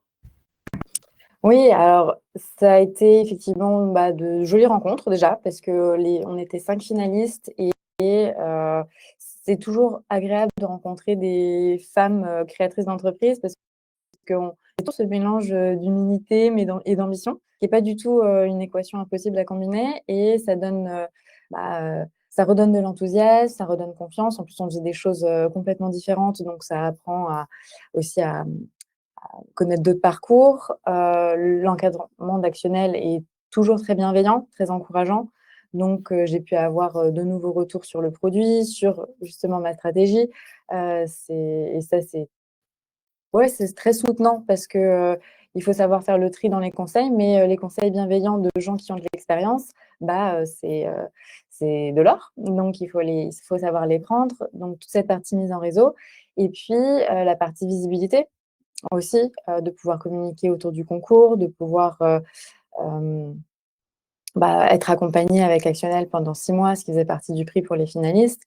Donc ça a été aussi une belle opportunité pour moi, pour toujours compléter mon univers d'entrepreneuse et effectivement être moins seule.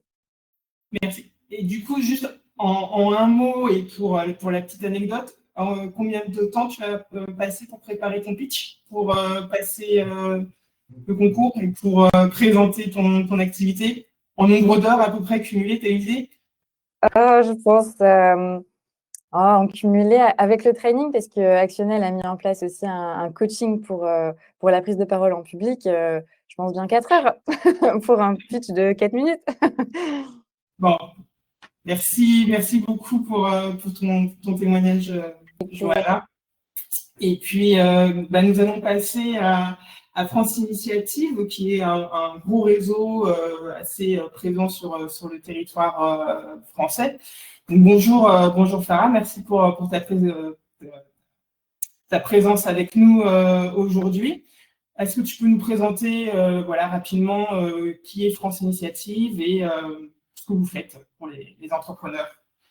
Rebonjour Émilie, rebonjour à toutes.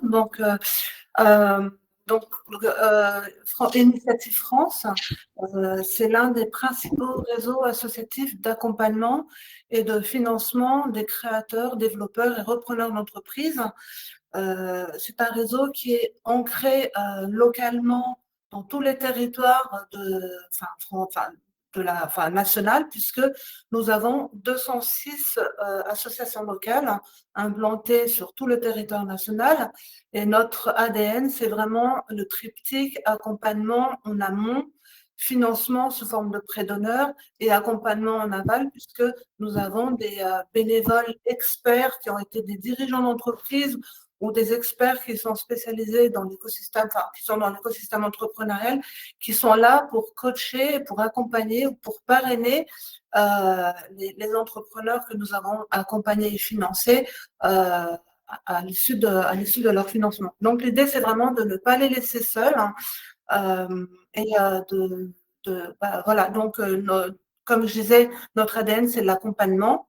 Alors, pour répondre à des questions sur quels sont les bénéfices de l'accompagnement, nous, pour les femmes, Initiative s'entoure, travaille avec des structures engagées et spécialisées comme Actionnel, Force Femmes, Femmes des Territoires. Nous, on est là vraiment, on travaille en partenariat puisque l'idée, c'est les entrepreneurs, femmes donc, qui ont été accompagnées par ces structures-là et qui viennent solliciter nos financements. C'est un gage de solidité, de viabilité du projet puisque vous obtenez en amont en fait des informations utiles, vous échangez, vous challengez les projets qui du coup est un gage de viabilité du projet. Et nous, notre force, c'est vraiment notre outil de financement qui sont les prêts d'honneur. Alors, oui, sinon, est-ce que tu peux nous en dire un peu plus sur ce que c'est qu'un prêt d'honneur? Justement, donc c'est la transition.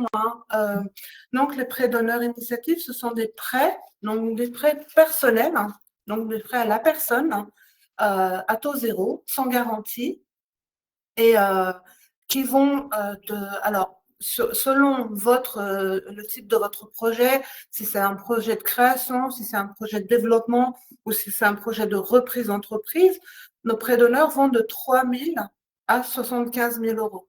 Donc, vraiment, selon le type de projet, comme je disais, et la zone géographique de votre projet. Sachant que chaque association a ses outils de financement-là. Par exemple, pour un projet de création, ça va jusqu'à 25 000 euros. Comme disait tout à l'heure Valentin, 1 euro de prêt d'honneur permet de lever 10 euros de prêt bancaire. Donc, l'objectif de prêt d'honneur, c'est de consolider et de compléter votre apport personnel, donc votre apport personnel via ce prêt bancaire, prêt d'honneur, donc prêt à la personne, pour lever un prêt bancaire, optimiser le levier bancaire et faciliter l'obtention du prêt bancaire. Sachant que tous les dossiers tous les projets qui ont été accompagnés par le réseau initiative, je dirais, ça permet quelque part de rassurer le banquier parce que les dossiers ont déjà été scannés par initiative, puisqu'ils passent en comité d'agrément représentés par des professionnels de l'entrepreneuriat, des banquiers, des avocats, des experts comptables. Donc, il y a eu un premier scan en amont qui qui est un gage de viabilité, de solidité du projet. Donc, en fait, ça rassure le banquier. Je me permets d'insister sur ce qu'avaient dit tout à l'heure Valentin et David sur le business plan. Dans le business plan, en fait, quand vous annoncez quelque chose dans votre business plan, dans un business plan, il y a 80% d'économie et 20% d'arithmétique. Hein. Donc, 20% d'arithmétique, c'est quoi? C'est les 3 piliers de votre business plan. C'est le plan de financement, votre compte de résultat prévisionnel et votre tableau de trésorerie. Votre tableau de trésorerie vous permet donc de piloter au quotidien, au mois, votre trésorerie. Est-ce que vous avez assez de cash pour financer vos besoins à court terme ou à long terme ou au moyen terme? Votre compte de résultat vous permet de savoir combien rapporte votre projet, donc votre chiffre d'affaires. Mais je dirais, le nerf de la guerre, c'est votre plan de financement. Votre plan de financement de départ, c'est quels sont vos besoins au démarrage, vos besoins en investissement et vos besoins en fonds de roulement. Donc, quand je dis pas besoin en fonds de roulement, c'est les besoins en trésorerie.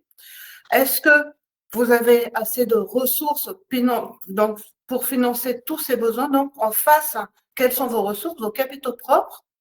Donc, dans les capitaux propres, c'est là qu'on intervient avec nos prêts d'honneur pour consolider vos capitaux et pour consolider votre apport personnel pour lever un prêt bancaire.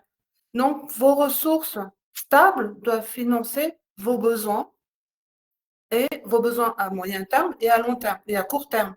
Donc, en fait, voilà, il faut vraiment que vous soyez alerte sur ces 3 éléments de votre business plan, le compte de résultat, le tableau de trésorerie et surtout votre plan de financement. Et Farah, juste vraiment très très rapidement, en un mot, vous intervenez auprès des entrepreneurs à quel moment? Enfin, en début, ou alors il faut qu'il y ait déjà un peu de développement d'activité? À quel moment de notre processus de développement faut-il venir vous voir rapidement? En phase de création d'entreprise, nous, on intervient en parallèle du banquier, en fait, ou en amont, puisque l'idée, c'est comme je disais, c'est de compléter l'apport personnel par nos prêts d'honneur pour optimiser le levier bancaire. Donc, en fait, on intervient en amont, donc pour structurer le plan de financement, pour le consolider et pour le rendre plus solide et rendre votre dossier bancarisable, excusez-moi du terme. Donc, on intervient en amont, mais aussi, on peut être aussi en parallèle, que ce soit sur un projet de création, que ce soit sur un projet de développement ou que ce soit sur un projet de reprise d'entreprise. Ah oui, ça c'est intéressant. Et juste pour terminer, de ton point de vue de professionnel, est-ce que tu as une astuce, un conseil pour nos intervenantes? Oui, mon conseil, c'est de ne pas sous-estimer vos besoins. Vraiment, il faut les maximiser. Sachez que quand vous allez voir le banquier, c'est du one shot. Vous ne pouvez pas revenir en arrière en disant « Excusez-moi, monsieur le banquier ou madame la banquière, j'ai oublié de chiffrer tel chiffre, telle donnée. » Et tout ce que vous annoncez dans votre business plan doivent être vérifiés, vérifiables, quantifiés, quantifiables. Quand vous annoncez quelque chose sur les 3 piliers dans votre business plan, il y a 3 piliers, le marché, quel est votre marché, quels sont vos produits et services et quelles sont vos ressources. Quand je parle de ressources, on entend par ressources humaines et ressources financières. Donc, en fait, votre business plan, comme disait tout à l'heure David, c'est votre passeport. Tout doit être cohérent, vérifié, vérifiable, quantifié, quantifiable, puisque le banquier ou la banquière va vérifier si les éléments que vous avez annoncés sont réels. Et comme je vous disais, vraiment, ne pas sous-estimer vos besoins, vaut mieux les maximiser. Parce que c'est du one shot. Vous ne pouvez pas revenir en arrière et dire voilà, j'ai oublié telle donnée, donc je voudrais une rallonge. C'est voilà. Merci Farah. Donc en gros, pour résumer, le maître mot, c'est maîtriser son dossier de bout en bout pour pouvoir finalement donner confiance à son interlocuteur. Oui. Merci beaucoup. Il y a pas mal de questions dans le chat. J'invite tous nos speakers à y répondre directement pour passer à l'étape suivante. Maintenant, on va parler mindset. Alors, Aude, tu es avec nous? Tu nous entends? Aude? Oui, je suis là. J'ai eu du mal à activer le son, mais je vous entendais bien. Le son est bon, Aude, je te confirme. confirme. Mieux. Super. Alors, Aude, dis-nous rapidement, Money Facilitatrice, c'est un nouveau métier. En quoi ça consiste?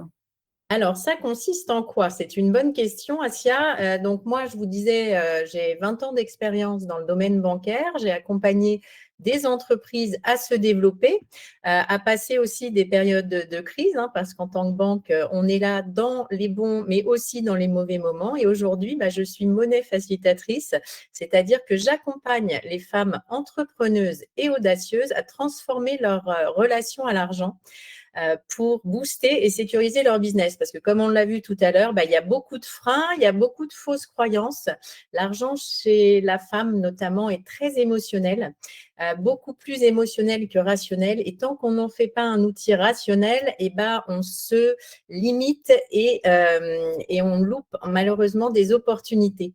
Alors j'essaie de vous donner, lever ces freins, briser ces croyances pour que vous puissiez faire en fait de l'argent un allié. Un ami et pas l'inverse, que vous ne soyez pas esclave de votre argent. Alors, depuis ce matin, on a évoqué, entre autres, les différences qui existent entre les hommes et les femmes en matière de création d'entreprise et en matière de recherche de financement. Est-ce que toi, tu as des explications à nous donner, des chiffres peut-être ou des études à ce niveau-là? Au niveau des financements, peut-être pas spécifiquement, mais au niveau du rapport à l'argent, peut-être? Par rapport au rapport à l'argent, oui. C'est-à-dire que globalement, quand on regarde hommes-femmes confondus, l'argent, c'est toujours un sujet de conversation délicat pour 55% des Français.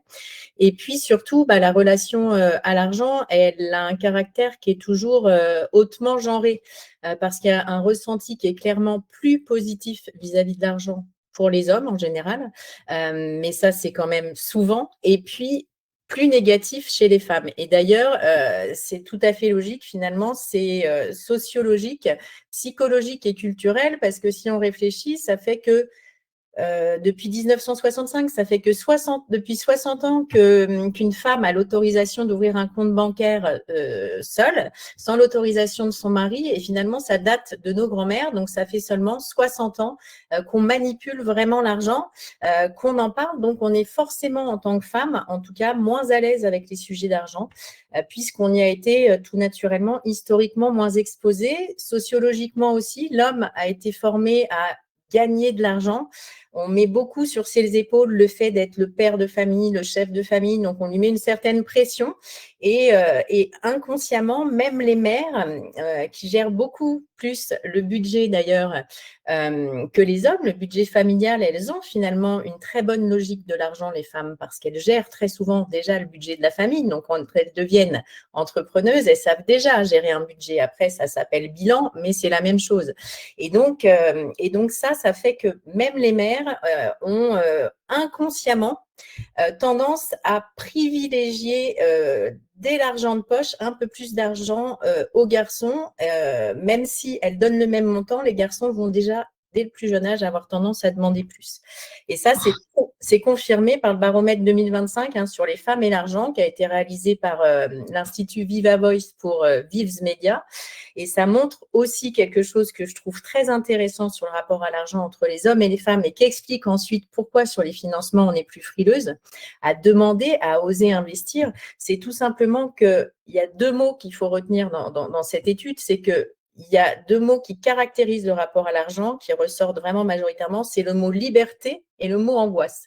Le mot liberté, il concerne beaucoup plus les hommes. 46% des hommes, quand ils pensent à l'argent, ils pensent à la liberté. Alors qu'il y a seulement 40% des femmes, elles pensent plutôt angoisse. Et seulement 28% des hommes l'angoissent. Donc, en fait, ça suggère quand même que les femmes, elles ressentent plus de stress, plus d'inquiétude concernant l'argent.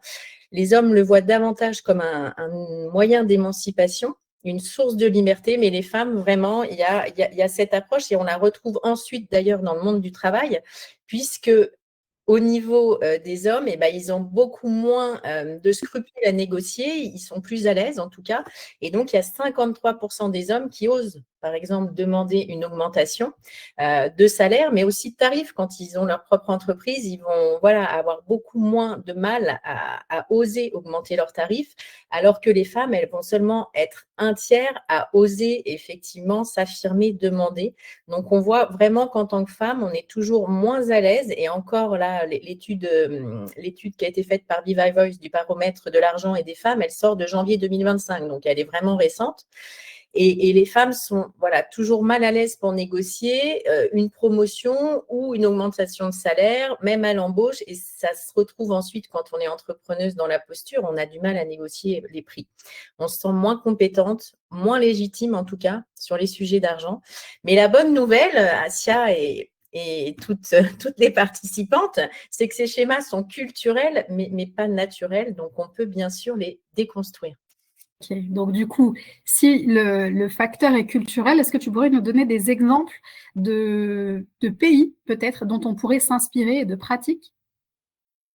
Oui, bien sûr. Alors, c'est vrai que si on regarde ailleurs, c'est une bonne façon de voir ce qu'on a un peu dit auparavant, c'est-à-dire que si on regarde surtout dans les pays anglo-saxons, par exemple, on va voir que les Américaines, globalement, et les anglo-saxonnes ont un rapport à l'argent qui est beaucoup plus décomplexé que nous. Là-bas, c'est vrai que par les chiffres, bénéfices, ambition, c'est normal. Ça fait partie de la culture, justement.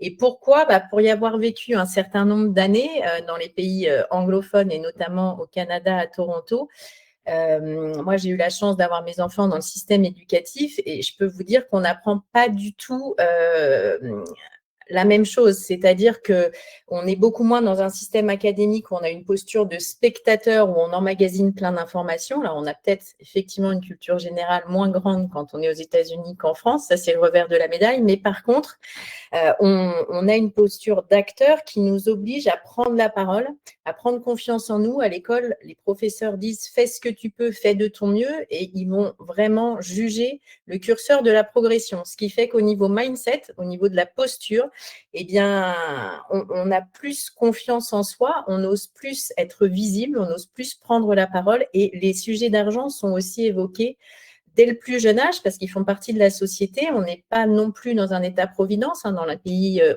anglo-saxons, les pays du Commonwealth, on est dans un système plus libéral et ça oblige les gens à parler d'argent parce qu'ils n'ont pas d'autres moyens. Finalement, c'est un outil qu'il faut absolument mettre à leur disposition s'ils veulent s'en sortir et offrir une vie satisfaisante, en tout cas la vie qui leur correspond pour leurs enfants. Et donc, c'est important, vraiment très important que dès le départ, ce n'est pas un sujet tabou. Et d'ailleurs, on le retrouve ensuite dans le monde professionnel, toute cette éducation qui a été donnée en amont. Parce que quand on y travaille, moi j'ai eu la chance d'y bosser 5-6 ans à Toronto, c'est vrai qu'on est beaucoup moins décomplexé à demander la rémunération de son collègue. Combien tu gagnes? Même il y a des chefs d'entreprise qui vont pas avoir de mal du tout à vous dire, voilà, moi j'ai fait tant, j'ai dégagé tant, c'est naturel. Ça c'est vrai que c'est quand même un gros plus parce que s'enrichir, c'est plus perçu comme une preuve de réussite. Ce n'est pas une honte, c'est quelque chose qui est vu comme positif. Donc, ça aide aussi au niveau de la façon dont on voit l'argent.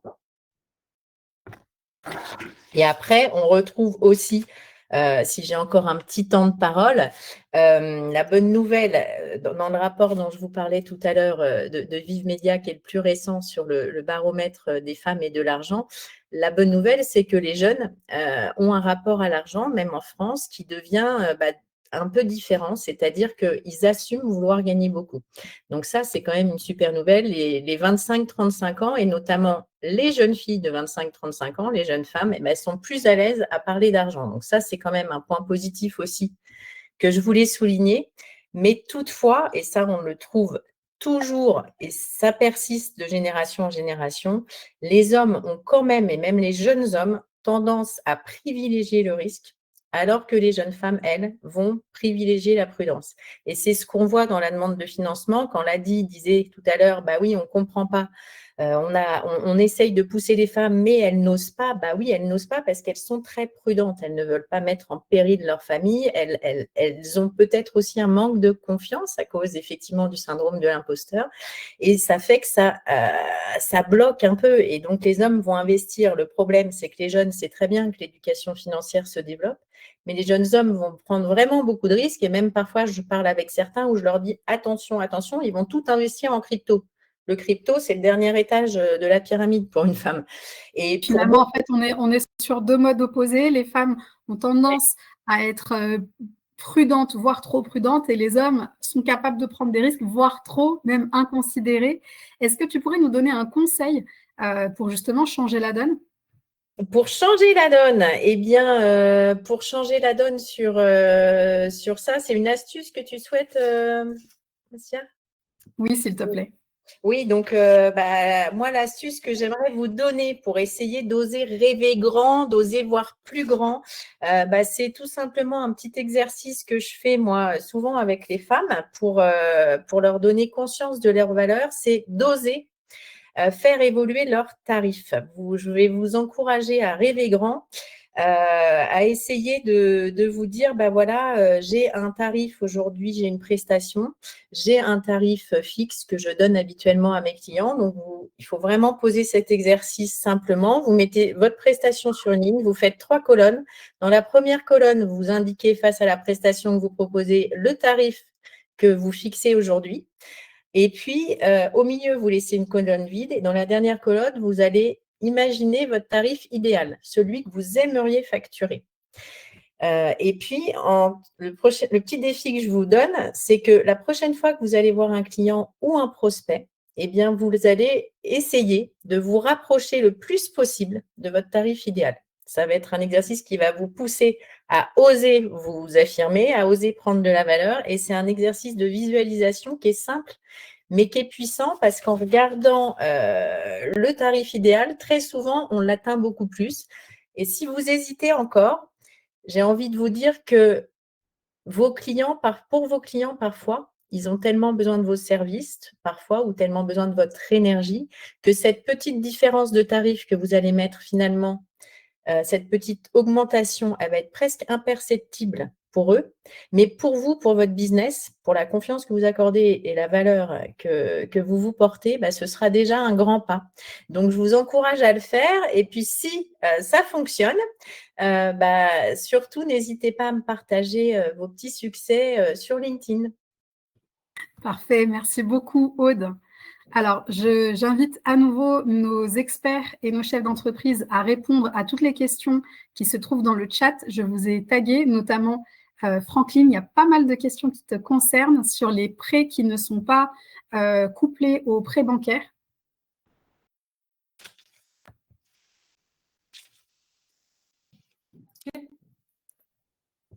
Et alors, on va passer à la suite. Je redonne la parole à Émilie et à Frédéric sur les autres aides possibles. Effectivement, on a abordé avec l'ADI, avec France Initiative et BPI, on a parlé aussi un petit peu dans son intervention des aides qui existent. Frédéric, la serial entrepreneuse de ce panel, tu as dû être confrontée justement sur tes différentes boîtes à des recherches de financement. Au-delà de ce qui a été présenté aujourd'hui, quels sont les autres moyens, quels sont les autres outils pour aller chercher de l'argent que tu pourrais nous présenter? Alors, il y a un outil qu'on oublie souvent, qui s'appelle la Love Money, tout simplement. C'est une des premières choses, et on revient un peu à tout ce qu'on a dit dans la matinée. Alors, les femmes n'aiment pas parler d'argent, mais elles n'aiment pas demander de l'argent à leur entourage. Moi, quand j'ai créé Bleu Reflet, ça a été la première chose, puisqu'il fallait en effet des fonds propres, mais comme j'avais déjà mis mes fonds propres dans ma première société et que je n'avais pas envie de commencer cette deuxième en me disant allez, je vais tout prendre. Et je me suis dit en fonds propres, il me faut déjà un certain montant puisque on était quand même sur du 200 plus de 200 000 en développement. Et là, je me suis dit, je vais demander à mon entourage, chose que je pense que la plupart des femmes, et ça je serais curieuse d'avoir en tout cas dans ce sondage le retour, est-ce que vous avez osé demander à des amis, à des parents, à des grands-parents, est-ce que vous avez demandé de l'argent? Vous verrez, en fait, quand on demande, ils prêtent. Mais c'est Juste, je te coupe, Thierry, quand tu dis ton entourage, c'est ce que tu appelles la love money, le terme un peu. C'est ça, voilà, bariste, exactement. voilà, la love money, c'est ça, c'est l'entourage, c'est les amis, c'est la famille, de la famille éloignée. Et en fait, vous voyez que vous pouvez très, très rapidement, nous, en un mois, on a eu pratiquement 100 000 qui sont arrivés, ce qui nous a permis après justement de faire la bascule avec la banque, puis après avec BPI. Et donc en fait, c'était nos fonds propres pour commencer. Et les amis, c'est pas du genre on va attendre, etc. Ils ont confiance en nous. Donc, ils savent que ça va marcher. En plus, nous, ça donne.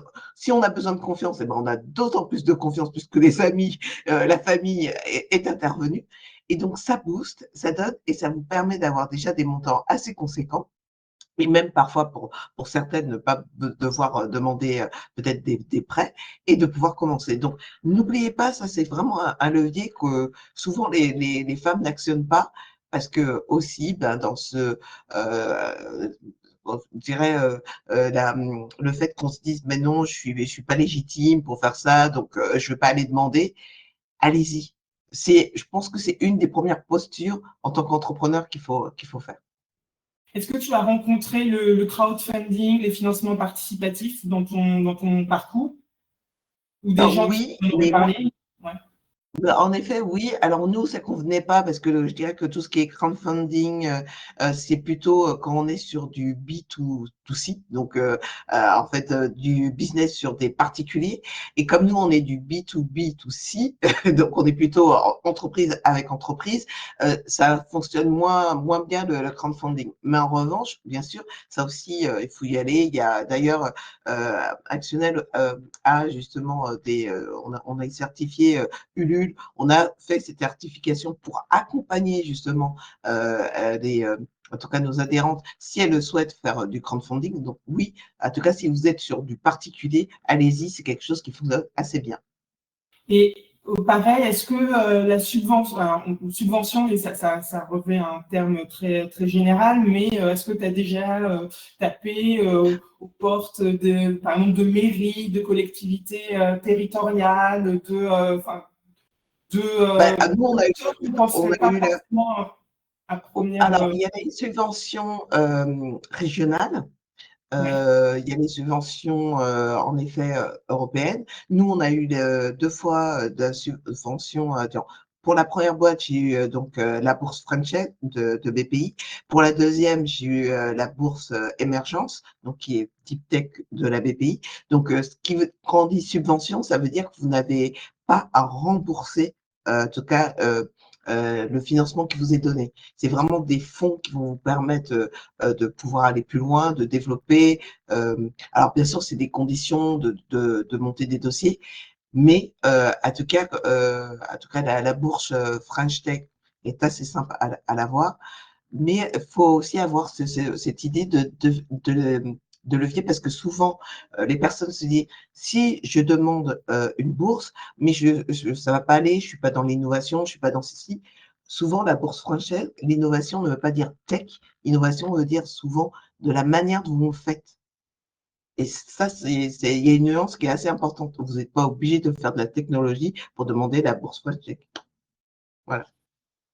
C'est vrai. Alors, si je peux me permettre, parce que du coup, pour préparer ce webinaire, effectivement, j'ai regardé un peu la jungle des subventions qui font. Alors, je suis tombée sur une subvention. Alors, désolé, c'est la région Île-de-France, mais peut-être que c'est repérable ou que d'autres collectivités l'ont mis en place. Par exemple, c'est une subvention pour les mères de famille qui ont un enfant en bas âge et qui doivent mettre à la garderie, centre de loisirs et autres, et par exemple des subventions de quelques milliers d'euros pour les aider dans leur parcours. C'est soumis à certaines conditions, mais ça vaut le coup de regarder, de taper sur Internet, d'aller dans les réseaux, parce que c'est là où on a les bonnes idées. Et voilà, je ne connaissais pas du tout Il y a énormément de subventions. Voilà, il faut vraiment aller les chercher, mais il y a énormément de subventions. Et souvent, il suffit de rentrer.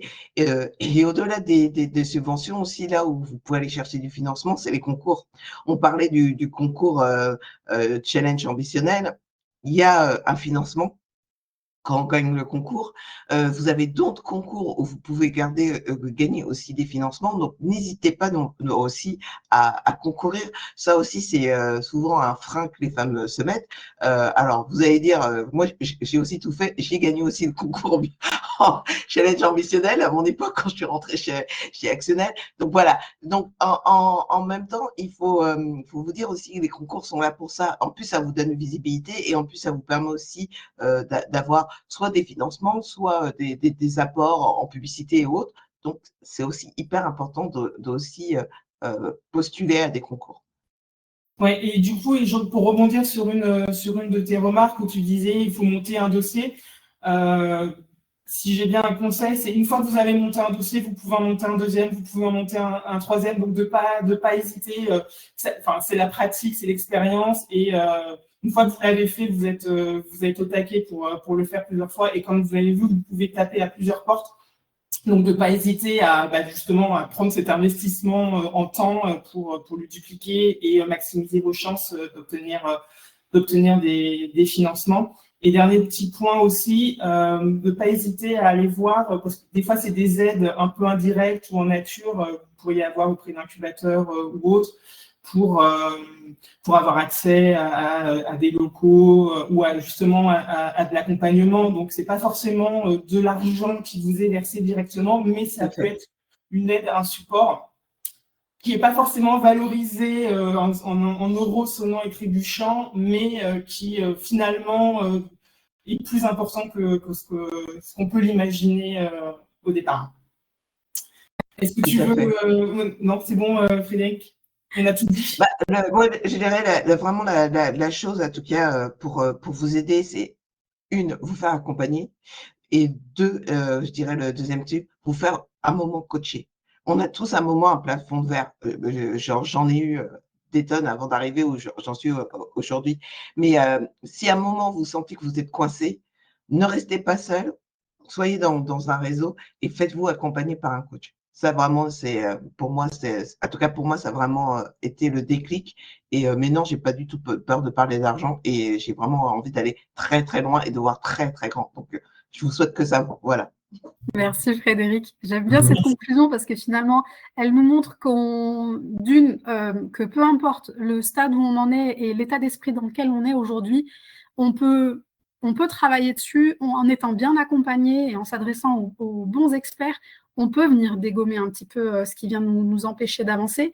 Et aussi, le deuxième message assez fort que tu passes, c'est que finalement, il n'y a pas de limite à l'accompagnement. On peut être chef d'entreprise au stade où tu en es, je crois que tu as plus d'une quinzaine d'années d'expérience derrière toi, et pour autant, tu continues à te faire accompagner, donc c'est hyper positif. Il le faut tout le temps, c'est une manière d'avancer. Reste pas sur tes acquis.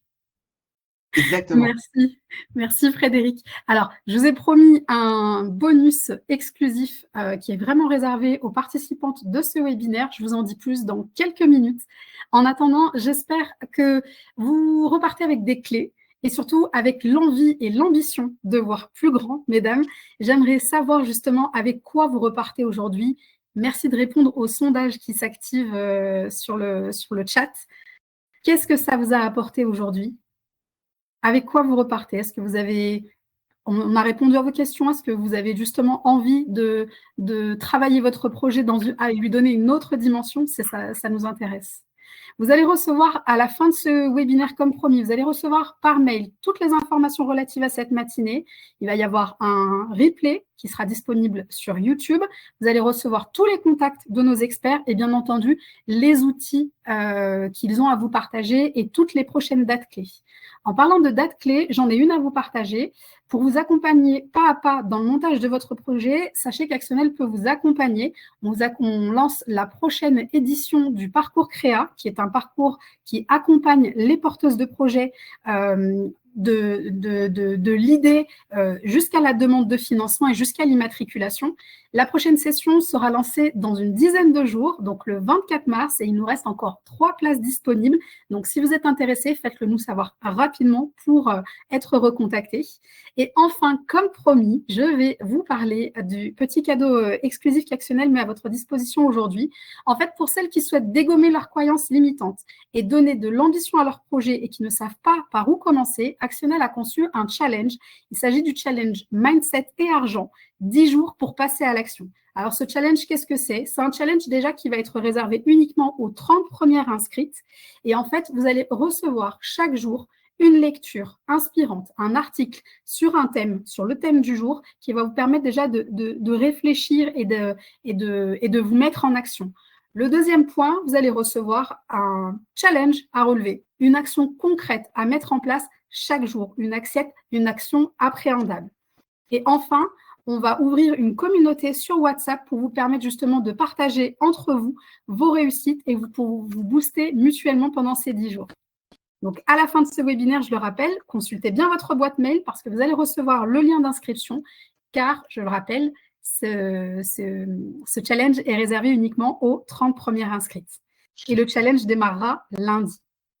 Enfin, avant de nous quitter, je tiens à remercier infiniment nos experts et nos speakers pour les nombreux conseils que vous avez prodigués ce matin. Merci à Émilie d'avoir co-animé ce webinaire avec moi et merci à toutes d'être restées jusqu'au bout.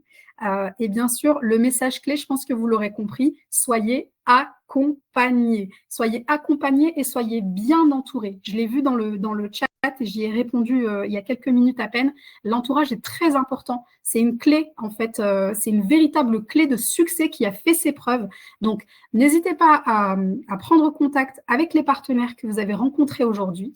Et je vous souhaite une excellente journée, mesdames, et à très bientôt. Merci à tous. Merci, au revoir. Au revoir. Merci à toutes et osez. Oui. Osez, oui. Merci, David.